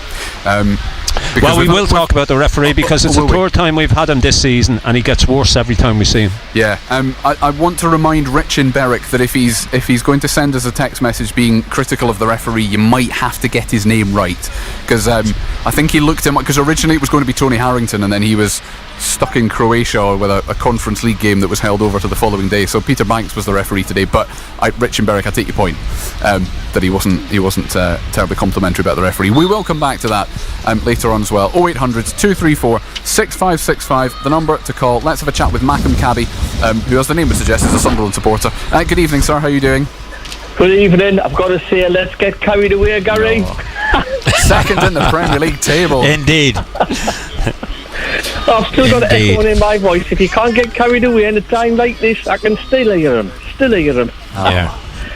Hey, I tell you what, there was nothing fluky or anything about that win today. I was panicking when we went to goal down. I thought, my God, this could be a cricket score here, because we went to sleep at the back, and Garnacho was just on his own, nobody marking him. I thought, this is going to be a long afternoon. But as the minutes ticked, Sunderland just started to creep into the game more and more and more, started to get more settled, more organised, look comfortable at the back. Just like, what an outstanding performance today all round. And Talby's goal had a bit of a Tommy Watson feel to it, didn't it? The way he just passed that and it curled into the corner. Yeah, he just passed it into the net. And you look at, we went down after 1-0, Garnacho, but I've got to give credit to Trey Hume. He learnt after that, because what he did do, he's shown him on the outside, which was his strongest side, and he's got his shot away. Every other time after that, he showed him where we had numbers. And you've got to say, the amount of times Garnacho got the ball and he just passed it back to the point where he got substituted. Yeah, they took him off. He weren't too happy when he come off. No, he wasn't. But that's how quickly Trey Hume learned during the game. He thought, right, he knew where he went wrong, and he put it right. Absolutely, I can't disagree with anything. I mean, and hats off to Brobbery as well. I mean, how strong he held up that ball. That was immense, wasn't it? Brilliant. Yeah, because and again, Talby. Sorry. I was going to say both of those players that you just mentioned there, Broby and Talby. Broby, I think a lot of people felt, Malcolm Cabby, we hadn't seen how good he could be yet. Hadn't seen the best out of him. And Talby, I think, is one who's divided people up until now. Is that fair? I would say so. I mean, but look, I mean, especially with Talby, I mean, the pace he showed when we got that second goal against Wolves. Yes, it was an Albion deflection on goal, but he's grown and grown more and more with each game, and then for Brobbery, it's like he's only going to do himself any favours, isn't he, by doing things like that when he comes on. It's getting better and better and better, and I wonder how long it'll be before the pundits stop mentioning relegation for Sunderland. Do you know what I mean? Well, it's funny, but I still think I think the reason that people like us still talk about the gap to the relegation zone and all that sort of thing, which, by the way, if you're interested, is now 12 points. I think that's because a lot of Sunderland fans have still got the perspective of, well, every win is 3 points closer to 40, which is still the first aim, though, isn't it? Yeah, it is the first game. And again, Colin, do we need 40 points? We might not need Maybe 40 not, yes, points. yeah. But to say that Sunderland have got 17 points on board already, nobody would have thought that. Yeah, to be that close to 2 points a game. Yeah, nobody would have thought that they would have beaten Chelsea. Nobody would have thought that they would be second in the league. Indeed. Malcolm Cabby, we're going to leave it there, but thank you very much for your time as always. And yeah, lots of us thinking about Davy and how carried away he would absolutely be getting at seeing his side second top of the Premier League table. 0800 234 6565 to join in the conversation in the next 25 minutes or so. Let's have a chat to Andrew, who's a Newcastle supporter. Good evening, Andrew. Hiya, Colin. Hi, Breno. Hi, Andrew. Hello, Andrew. Hi, Andrew. Hi. Hi, Andrew. Also a 2-1 win, but and 2 wins in a week, consecutive wins for just the second time this season, but it wasn't perfect, was it? No, but it was all about the result today. I was talking to John last night, and I was saying, look, we would have to be patient today, because coming after the Champions League game, it's never easy. I thought we started the game well enough. Went in deservedly ahead, but just it was very, things just weren't going forward that often. I felt so sorry for Anthony Gordon today, because he was trying his absolute heart out, but everything he did just didn't seem to happen. But after Fulham equalised, and I don't know if this played into it, but because there was a bit of a break, it was like a 5-minute stoppage, wasn't there? We seemed to improve after they equalised, and then he brought Tonali on in Asula, who I thought made a huge difference, and I think we deservedly won in the end. It wasn't pretty, but it doesn't matter. It's all about getting them 3 points. And look, Captain Fantastic pops up at the end yet again. He's been the subject of conversation this week, but he does his talking on the pitch, and he's got the win on the day, thank God. Yeah, you said he was rubbish, Ando, but he's not, is he? when did I ever say he was rubbish? I know you didn't. How did he play today? Yeah, he played well. He played well. Look, it wasn't a perfect performance. It was all about getting the result. It was all about climbing up the table. There's still stuff to work on, there's no doubt about that. The intensity, that physicality wasn't there in the first 70 minutes or so, 75 minutes. And I agree with Andrew. I think the break for when Botman was injured after they scored did us a bit of good, because we seemed to come to life after that. We totally dominated the last 15 minutes. You would say that Fulham didn't help themselves with the way that they kept trying to play out from the back, and the big centre back Bassi had a bit of a mare, but it was all about getting the result, and that's 2 wins in a week, and another big one again on Wednesday night in the cup, but this was a very important result for us. If we'd have drawn here today, you would have looked and thought, that's a poor result for us. It really is. It would have felt like a defeat. To come away with all 3 points, I think will do us the world of good. Because we weren't at our best. We most definitely weren't at our best, but we've still come through it and won 2-1. Which I guess, Andrew, is all you can ask for. That's what you said at the start of this call. Was it was about the result rather than the performance particularly? Yeah, absolutely. It was just about getting those back-to-back wins, and I really wish we had a week off now, just to settle down. But we know we've got Tottenham again on Wednesday, and then we've got West Ham, I think, at the weekend, which is a utterly winnable game. So that could be back-to-back Premier League wins. So in that aspect, it was a huge win for our Premier League points as well, because if we can do the business at West Ham, I saw West Ham last night and they were awful. That'll be back-to-back wins as well.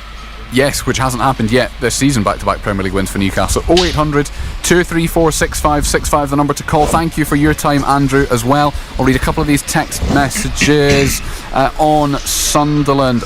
first.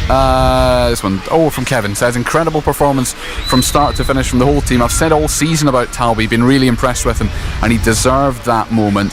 He also says that Régis Lebris learnt from Manchester United away, and it paid off, Benno, which is true if you ignore the first 4 minutes. It felt like it might go the same way after 4 minutes, but the players learnt, and Lebris obviously learnt. Well, not just Lebris learned. I think the players learned themselves, because they're obviously in the game, they're in the moment, and they took it on board, and they knew. And I think, and I mentioned Trey Hume, he knew he got it wrong. But I tell you what, great character to get it right as a team. You know, they went on and thought, right, it's not going to happen again. And if they didn't allow it to happen again, which is the point. And one more for you as well. I suppose it's sort of for Ando as well. Paul Inanek says, there are no stats for effort, heart, fight, working till the end, says Paul Inanek. They're immeasurable. That's right. But also very important. You know, you look at Sunderland today, you know, and as a team, and I think a lot of other clubs now look at Sunderland and they'll know that there's not going to be an easy game against Sunderland. You know, one thing which Sunderland have shown this season is that they've got a little bit of fight in the body, in them. You know, they're not going to make it easy for the opposition. Indeed. 0800 234 6565, the number to call. The time already, somehow, 26 minutes past 5. I rise with golden light in the trees and fog in the fields. I am a gentle breeze and a crisp awakening. I flood your streets and bring chaos to your journey. Yet I am the season of reflection, the breath before the frost. I am autumn. Widespread disruption to people travelling. I need the aquaplane. Several houses have lost their roofs. It's a bit of a nightmare. Keep up to date with all the latest news where you live on your smart speaker. BBC Radio Newcastle. Total Sport Northeast. BBC Radio Newcastle. And it's played out here to Garnacho at the edge of the penalty area. Mukele's trying to stay with him. Garnacho scores. Mukele's long throw hangs in the air, and it's James. It comes down to Traore. Is it? Yes. It's in. Isidor's got the touch. The long throw caused Chelsea problems. I'll tell you what. And the 22nd minute. And Broby takes it on his chest, gets the ball back, that's pulled down, but the referee says no foul.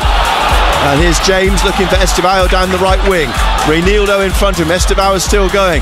Estevao, edge of the penalty area. Great challenge by Reinildo. Gets the ball, leaves it here for Broby to bring out. Sorry, for Trouder to bring out, for Broby to run onto the end of. Broby into the penalty area. He's holding off the defender. There he is, behind you, he's behind you. Roll it. Support with Trouder. Broby leaves it for Talby. Talby. Yes! Shamsteen Talby! What a goal! Bassey under pressure and has lost out to Murphy, who can take it all the way into the box. Murphy off the post and in. Jacob Murphy won it back from Bassey and drove on into the penalty area. A low shot off the base of the post and into the back of the net for his first of the season. Jacob Murphy delivering once again for Newcastle United, who lead Fulham by 1-0 in the 18th minute. Berger, now Iwobi flicks it through his legs and then on to Kevin. That's a better ball this time. Is it in? Well, it is now. The first one hit the underside of the bar and came down, and Fulham celebrate because on the follow-up it's been put in by midfielder Sasha Lukic. Newcastle have a player down in the goal mouth. Fulham have equalised in the 56th minute. Osula, could he win it late? Osula goes for the bottom corner. Bruno Guimaraes might well have won it in the 90th minute. Wild scenes of celebration at St James's. Elanga for Osula, driving run and shot, beaten out by Leno, and the skipper, who missed a big chance earlier in the half, got on the end of the save from Leno and has buried the rebound.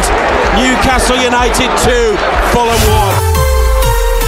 Total Sport North East. Call free 0800 234 6565. BBC Radio Newcastle.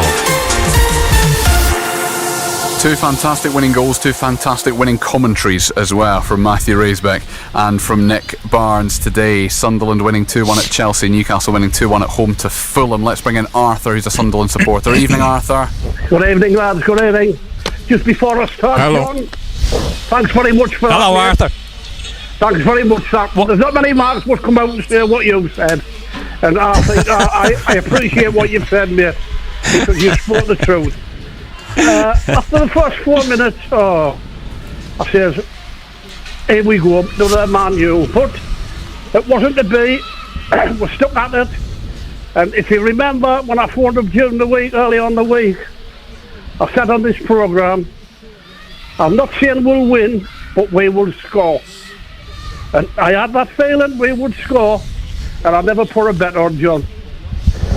No. You should always back your instinct, you know, Arthur. Arthur, what a good bet that would have been. 2 North East teams to win 2-1.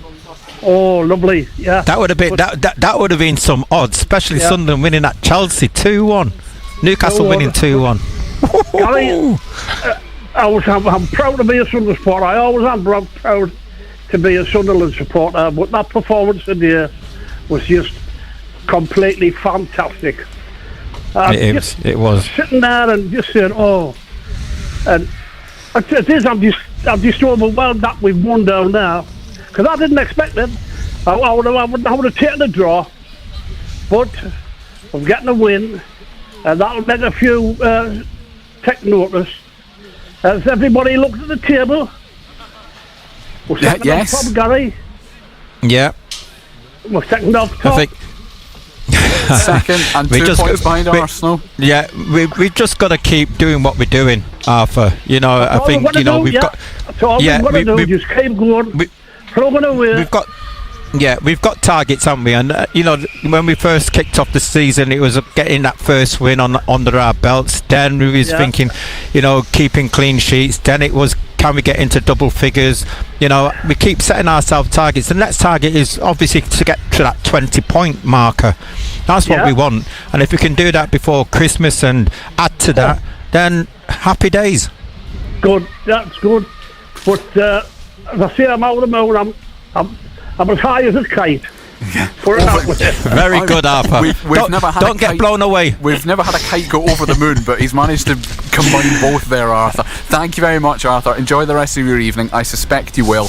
0800 234 6565. Let's have a chat to Anas then, as well as a Newcastle supporter. Good evening, Anas.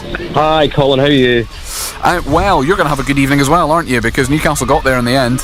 Yeah, it was a relief actually, but I have to say it was not the easiest route to victory. I felt we were actually very poor in the second half until the 80th minute onwards, and then we started to get our finger out and eventually found our way through to goal. And I think if we were actually not so lucky today, I think Fulham would have probably taken at least 2 of the loose balls we gave away so stupidly and really punished us heavily. So we're very, very lucky and fortunate that they didn't. So relief all round, and 3 points as well. And it's these. I was saying to the fan beside me today, it's games like these you have to win to build up your points tally to such an extent that you can qualify for European competition every year. So it's good news. I'm content. Is that fair, Ando? That Fulham, a better team than Fulham, might have taken more, might have made more of the chances that Newcastle gave them? I thought we were sloppy first half, playing out from the back. I thought Botman particularly, sometimes you've just got to, and Gary will back me up on this, sometimes you've just got to pull it one side and knock it long over full-backs' heads, especially with the pace, when you've got so much pace up front. But he kept trying to thread these little balls into midfield. Got picked off 2 or 3 times, and it could have caused us bother. Thankfully it didn't, but you learn from it. It's something they will go back, they will look at, and they'll say, look, there's no harm in going long. Just pull it to one side, knock it over the fullback's head, look for the pace of Gordon, look for the pace of Murphy, and once it's down that end, we're not going to be in any bother. So as but I thought we were sloppy first half. I thought our passing wasn't there. I thought we gave it away relatively cheaply, but look, we came through it. We got the 3 points, and at the end of the day, that's all that matters. Yeah, I totally agree with Ando. I think this has been a problem now for about a year and a bit now. We've just been giving away balls so cheaply, and the opposition, for some bizarre reason, I think not just Fulham today, but other teams, they've just not punished us the way they really should have, actually, to be honest. So I think I'm just counting my blessings, really, to be honest. But we're going to have to stop, being so sloppy when it comes to we need to think, we need to give ourselves about a half a second extra just to think a bit more, so that we don't pass the ball so unnecessarily to the opponent, and just actually make sure we build slowly rather than just try and rush things, to be honest. So we need to work on that, because if we don't get that rectified fully, then one day we're going to get absolutely hammered for it, and it's going to cost us dearly. I wanted to ask you finally, both of you, sorry Andrew, I want to ask you both finally, this might not be the case, but if Botman is unavailable for next weekend, we know there'll be changes for Wednesday night, we're sure of that, but if he is displaying concussion symptoms, if he is having to follow the protocols and not available next weekend, is it as simple as Scher just comes in and Byrne stays at left back, or is there any temptation to take Byrne away from that left back position, get him in a more natural centre half position? Ando first. I think an awful lot depends on the situation with young Lewis Hall. I mean, depends on how far away he is. If he was to appear on the bench on Wednesday night and Botman was to fall under the concussion rules, I mean, obviously he's split his head. There's obviously stitches there, but we don't know whether it's a concussion job or not. But yeah, that's an interesting one, Colin, because obviously he brought Scher on and Scher did all right, moved Chow to that left side, so we'll have to wait and see. As I say, I think an awful lot depends on the situation with young Hall. Hey, why can we hear a train announcement in the background? It's not me. That makes sense. I was wondering I thought Bennett was trying to get back early and had just taken his microphone with him on the tube or something. Yeah. You wish. Just briefly, Anas, how many changes do you make for Wednesday night? I don't mean a number, I just mean generally. I think 3 or 4, to be honest, because I could see why, the likes of Joey Linton started today, because obviously you've got to rotate the squad between 3 consecutive home games, but I think you've got to rotate it again for a cup tie, which we ideally want to win and go on another cup run with, and just to keep the squad as fresh as we can, because even after Wednesday, we're still going to be in the thick of it in terms of the schedule, so despite another international break coming up, so you just got to keep the squad fresh and keep everyone on their toes. And I totally agree with Andrew regarding Dan Byrne. I think the good thing about Dan Byrne is he lives up to the occasion, he lives up to the duty that he has. So whether it's left back or centre back, I think he'll just do his job and get on with it and keep his head down, and that's the beauty of him, really, to be honest. So I think we're lucky to have a professional in that regard. So all eyes looking forward now to Wednesday, and hopefully another cup win. Indeed. Anas, thank you very much indeed for your time. 0800 234 6565 is the number to call. If we can't squeeze you in today, then we can certainly book you in for Monday night. Total Sport back from 6 o'clock. Let's hear a bit then from Eddie Howe after their 2-1 win over Fulham. Here he is talking to Matthew Racebeck. Eddie, did you feel like a goal might well have been coming, because you seemed in charge at that point? You had quite a few chances before the winner did finally arrive. Yeah, you hope it's coming. I mean, I think we haven't won enough games, or those types of games, when we haven't been winning, especially at home. Sort of with the crowd support and the environment that is here, you'd think we'd be winning lots of games from similar situations like today, but we haven't for whatever reason. So today was a big moment for us. I think we had a lot of chances, we had control of the game, thankfully one fell nicely to Bruno and he tucked it away really well. As I said earlier, it's a priceless goal for us. And it's not the first time he's done that, is it? I mean, thinking back to the start of your time together, the one against Leicester, which I know is a big moment for you and for him, but there have been many others over the years. So among all the many things that he gives you, there have been plenty of big goals from midfield. He's a big game player. He's a big moment player. I thought there was a big moment for him with the header. I was surprised he missed it, actually, because he's very, very good with his head in those type of situations. As you say, echoes of Leicester in that moment. He didn't take it, but thankfully there was one more moment for him. That's Eddie Howe. We would have liked to hear from Régis Lebris before the end of the programme as well. I've had a message from Nick Barnes to say that it's all a bit chaotic. I think there's a lot more media at Chelsea games than at many others in the division. So we are not going to hear from Régis Lebris before the end of the programme tonight. However, if you wish to hear the interview that Nick will eventually, hopefully, do with him, then you can head to BBC Sound, search for Sunderland. You'll find the Sunderland AFC podcast feed on there. If you subscribe to that, you can get all of the latest episodes of that on your phone as well, and that will include, hopefully in the next sort of hour or so, an interview with Régis Lebris. But we're going to finish by chatting to Tom, who's a Sunderland supporter. Good evening, Tom. Good evening, Colin. You're nice and happy Tom. to be second in the Premier League table, aren't you, Tom? Well, what can I say? But what a time to be a Sunderland supporter. Yeah. You know what I mean? Gary, I was listening to the commentary all day, and it sounds like it's been a hell of a game, not like. Oh, it's a great game. Tell you what, fantastic. You've got to make the most of it. You know, the team came here, and to be fair, you know, we come here, and I think we come here with a little bit of confidence that we can put in a performance and, you know, let Chelsea know that they're in the game. And you've got to say, you know, the players and everybody, you know, performed this afternoon. They performed this afternoon. Yeah, I think it's like what I said during the week. Let the rest of the teams worry about us now, and let's just keep going forward with this team, because as far as I'm concerned, I think we beat the world champion today, so I think the sky's the limit, and we've just got to take this and keep going forward and making the best of what we've got, and keep grabbing a few points here and there, and we'll be alright. We'll not get relegated. Yeah, you're just going to keep going.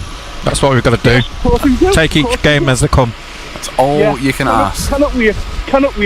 It's an excellent time. It's an excellent time at the moment, and I think all Sunderland supporters will probably back us on that, because we've never been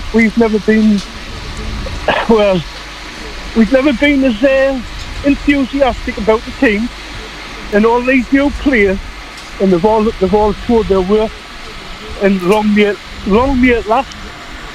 Long may it last indeed. Tom, we're going to have to cut you a little bit short as time moves on, but thank you for your time as always, Tom. A little bit of a long wait for Sunderland as well, not back in action until Monday night, a week on Monday at home to Everton. Gary Bennett, I'm going to say goodbye to you and safe journey back up here. Thank you, Colin. Thank you to John. you. Take care. Cheers, Gary. Take it easy. Safe home, mate. And one more WhatsApp message for you, Ando, from Bill in Shipcut. Says the result was paramount, but until the Botman injury, it was looking like a rerun of the game last season. Very scrappy until the last 15 minutes, and then we played with intensity. But Bill picks out a couple of individuals. He says Murphy played really well, and I thought Asula made a big difference when he came on as well. We knew what Murphy was going to do, because he does it every time he gets a chance. But Will Asula? Yeah, he chases, he runs around, he's like he's just got great energy. He chases everything down. I mean, when he's cut inside and hit the shot, it's a real good shot. It's a real good strike. Keeper makes a good save from it. This is the goal, and obviously Guimaraes follows up, and he just rolls it into the corner of the net. But you know, he was direct, and that's what he gives you. You know, he's still very, very raw, no doubt about that. But when you've got a bit of rawness like that, people don't know how to react to it. Indeed. Ando, you've got a shorter journey home, but safe home nonetheless. Cheers, Colin. Thank you. Thank you very much indeed to John Anderson. Keep checking your stats. Oh, I will. I'll tell you the number of expected interceptions on Monday night, don't you worry. John Anderson there. Cheerio, John Anderson, former Newcastle United defender, summarised this afternoon on their 2-1 win over Fulham. It's half term next week, so Pridey's off, so it is me that can discuss the in-depth statistics of both 2-1 victories this afternoon.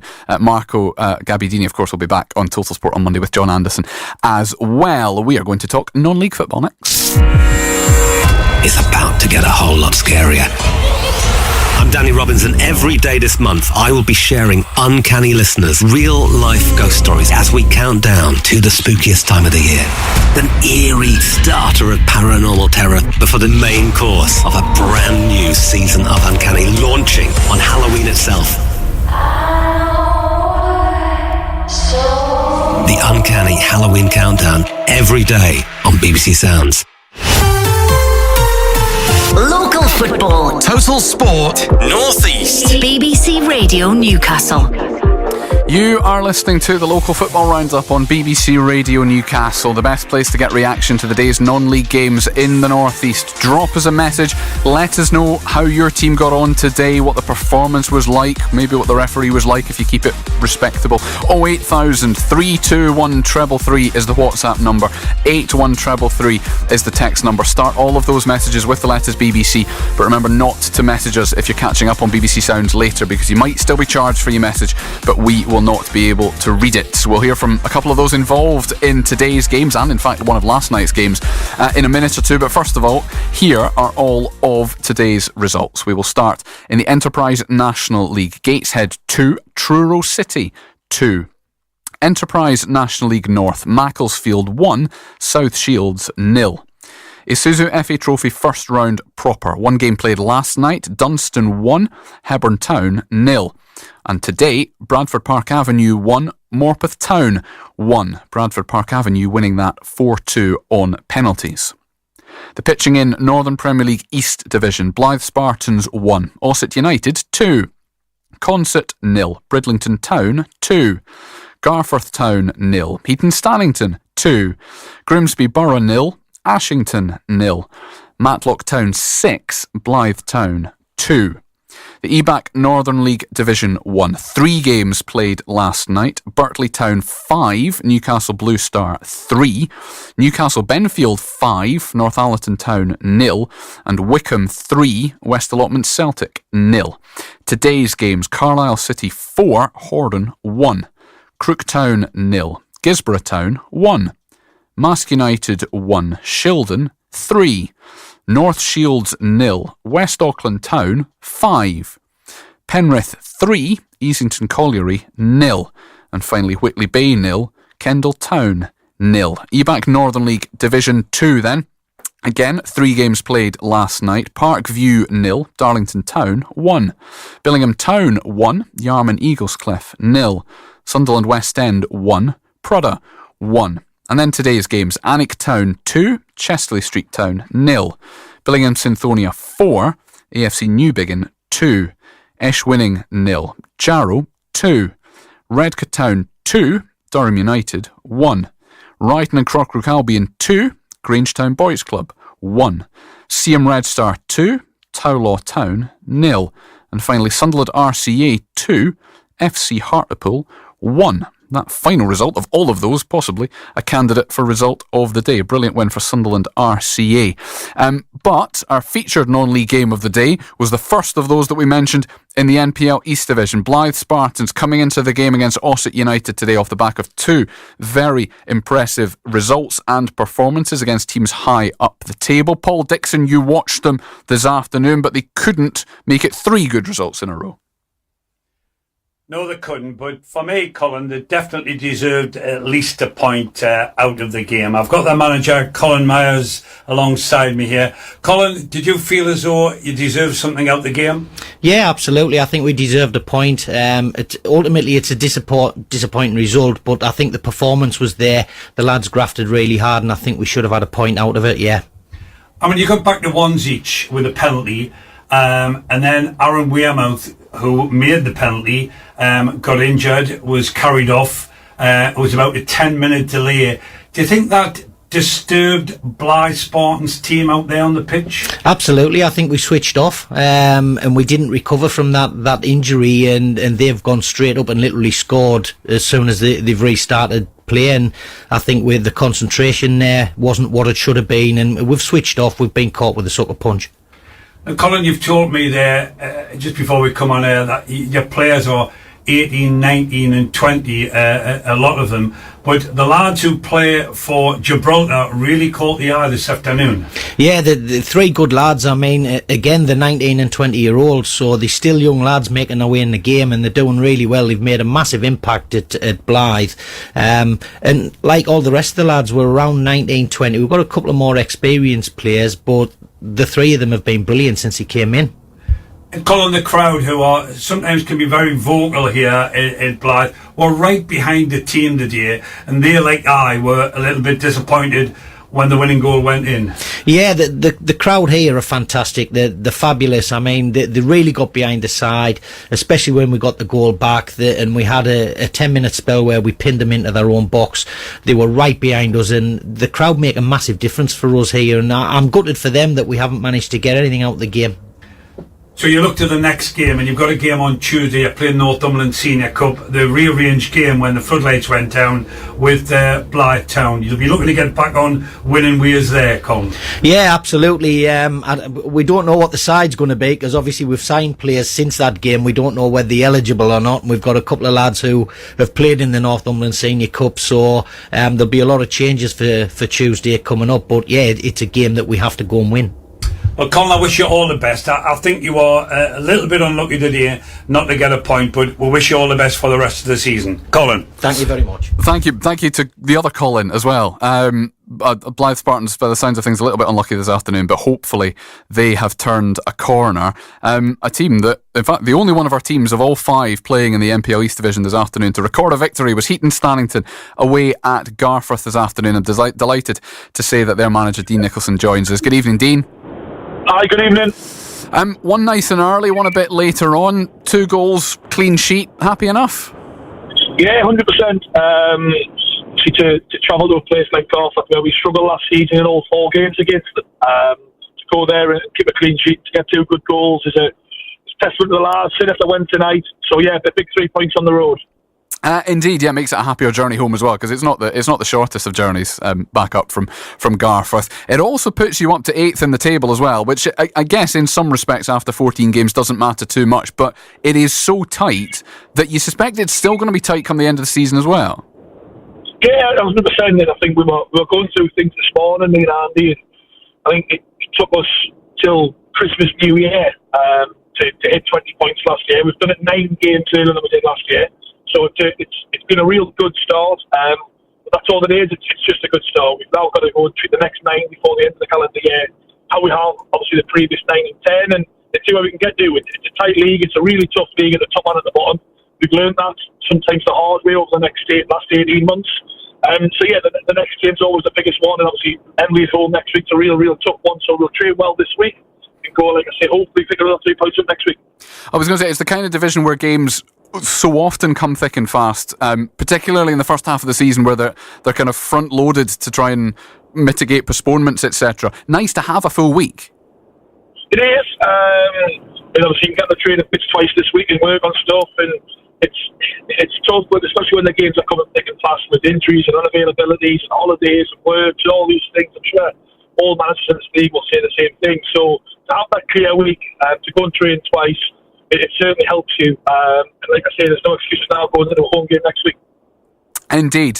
Safe rest of journey home. I've been saying that to everybody, but Dean Nicholson, Heaton Stannington manager there, always appreciate your time. Thank you very much indeed, Dean, and a great win for them this afternoon as well. I'll come back to you, Dicka, in just a minute, but I also want to make note of a terrific win last night as well. 2 of our teams taking each other on in the first round of the FA Trophy. Neither of them had made it through ever in their history to the second round, so somebody was going to make history. Dunstan against Hebburn, and a cracking goal from Will Shaw in the first half. The only goal of the game in the end. Dunstan Dunstan beating Hebburn by a 1-0. After the game last night, their manager, Dunstan's manager, John McDonald, spoke to Mark Carruthers. John, a magical night for the club, into the second round of the FA Trophy for the first time, a win in a local derby against Hebburn, and really a wonder goal that probably deserved to win any game. Yeah, fantastic effort from Will. He's caught it.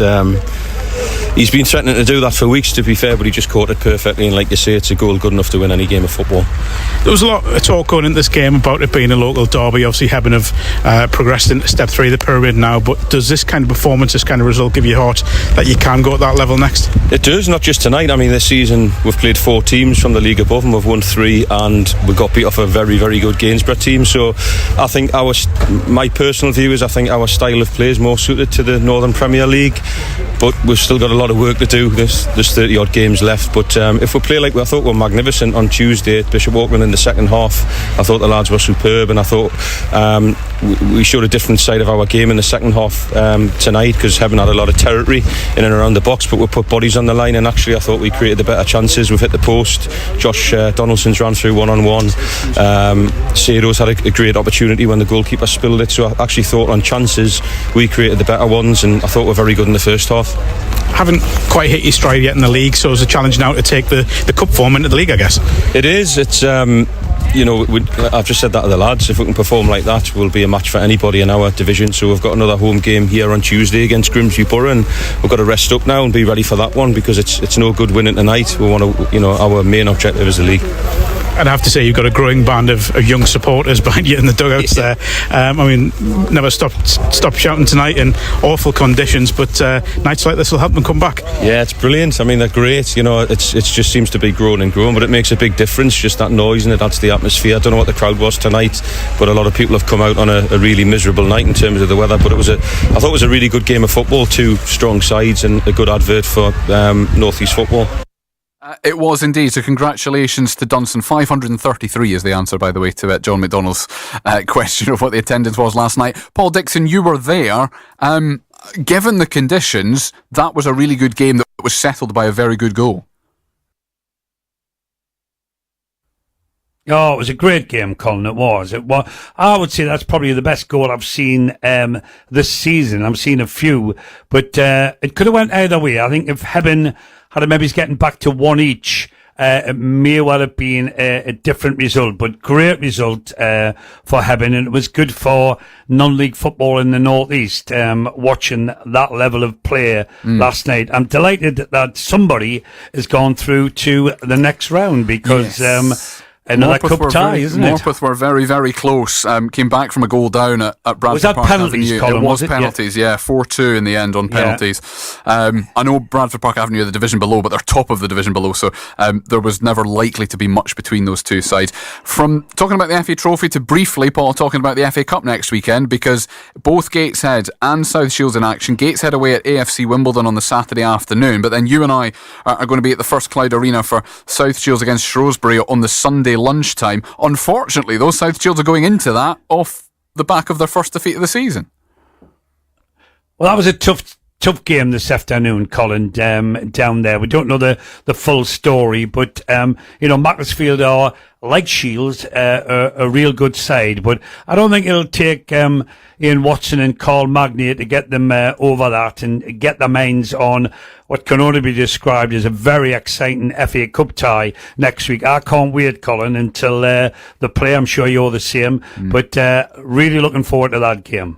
Indeed, and it feels a bit winnable as well. Even though the 2 divisions above them, it feels winnable. Paul Dixon, thank you very much indeed. And then we will be back next weekend with...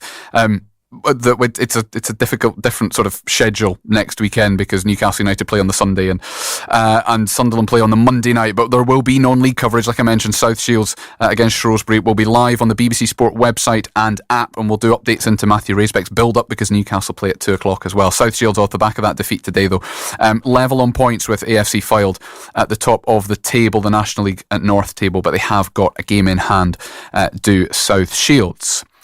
There were 2 fantastic 2-1 victories for our biggest teams this afternoon. Newcastle United were 2-1 winners at home to Fulham. A late 90th minute winner from Bruno Guimaraes, giving them consecutive wins for just the second time this season after Jacob Murphy had given them the lead in the first half. But Sunderland's 2-1 victory away at Chelsea this afternoon, despite going a goal down after just 4 minutes to Alejandro Garnacho. Wilson Isidore equalised 20 minutes later. Shemsdean Talbi, after great work from Brian Broby, scored in the 93rd minute. Sunderland, for the next few hours at least, are second in the Premier League table. Enjoy that for as long as it lasts. Lots for us to review when Total Sport is back. I'll be joined by Marco and Ando at 6 o'clock on Monday. Total Sport North East. On the station with Newcastle and Sunderland commentary exclusively live. BBC Radio Newcastle.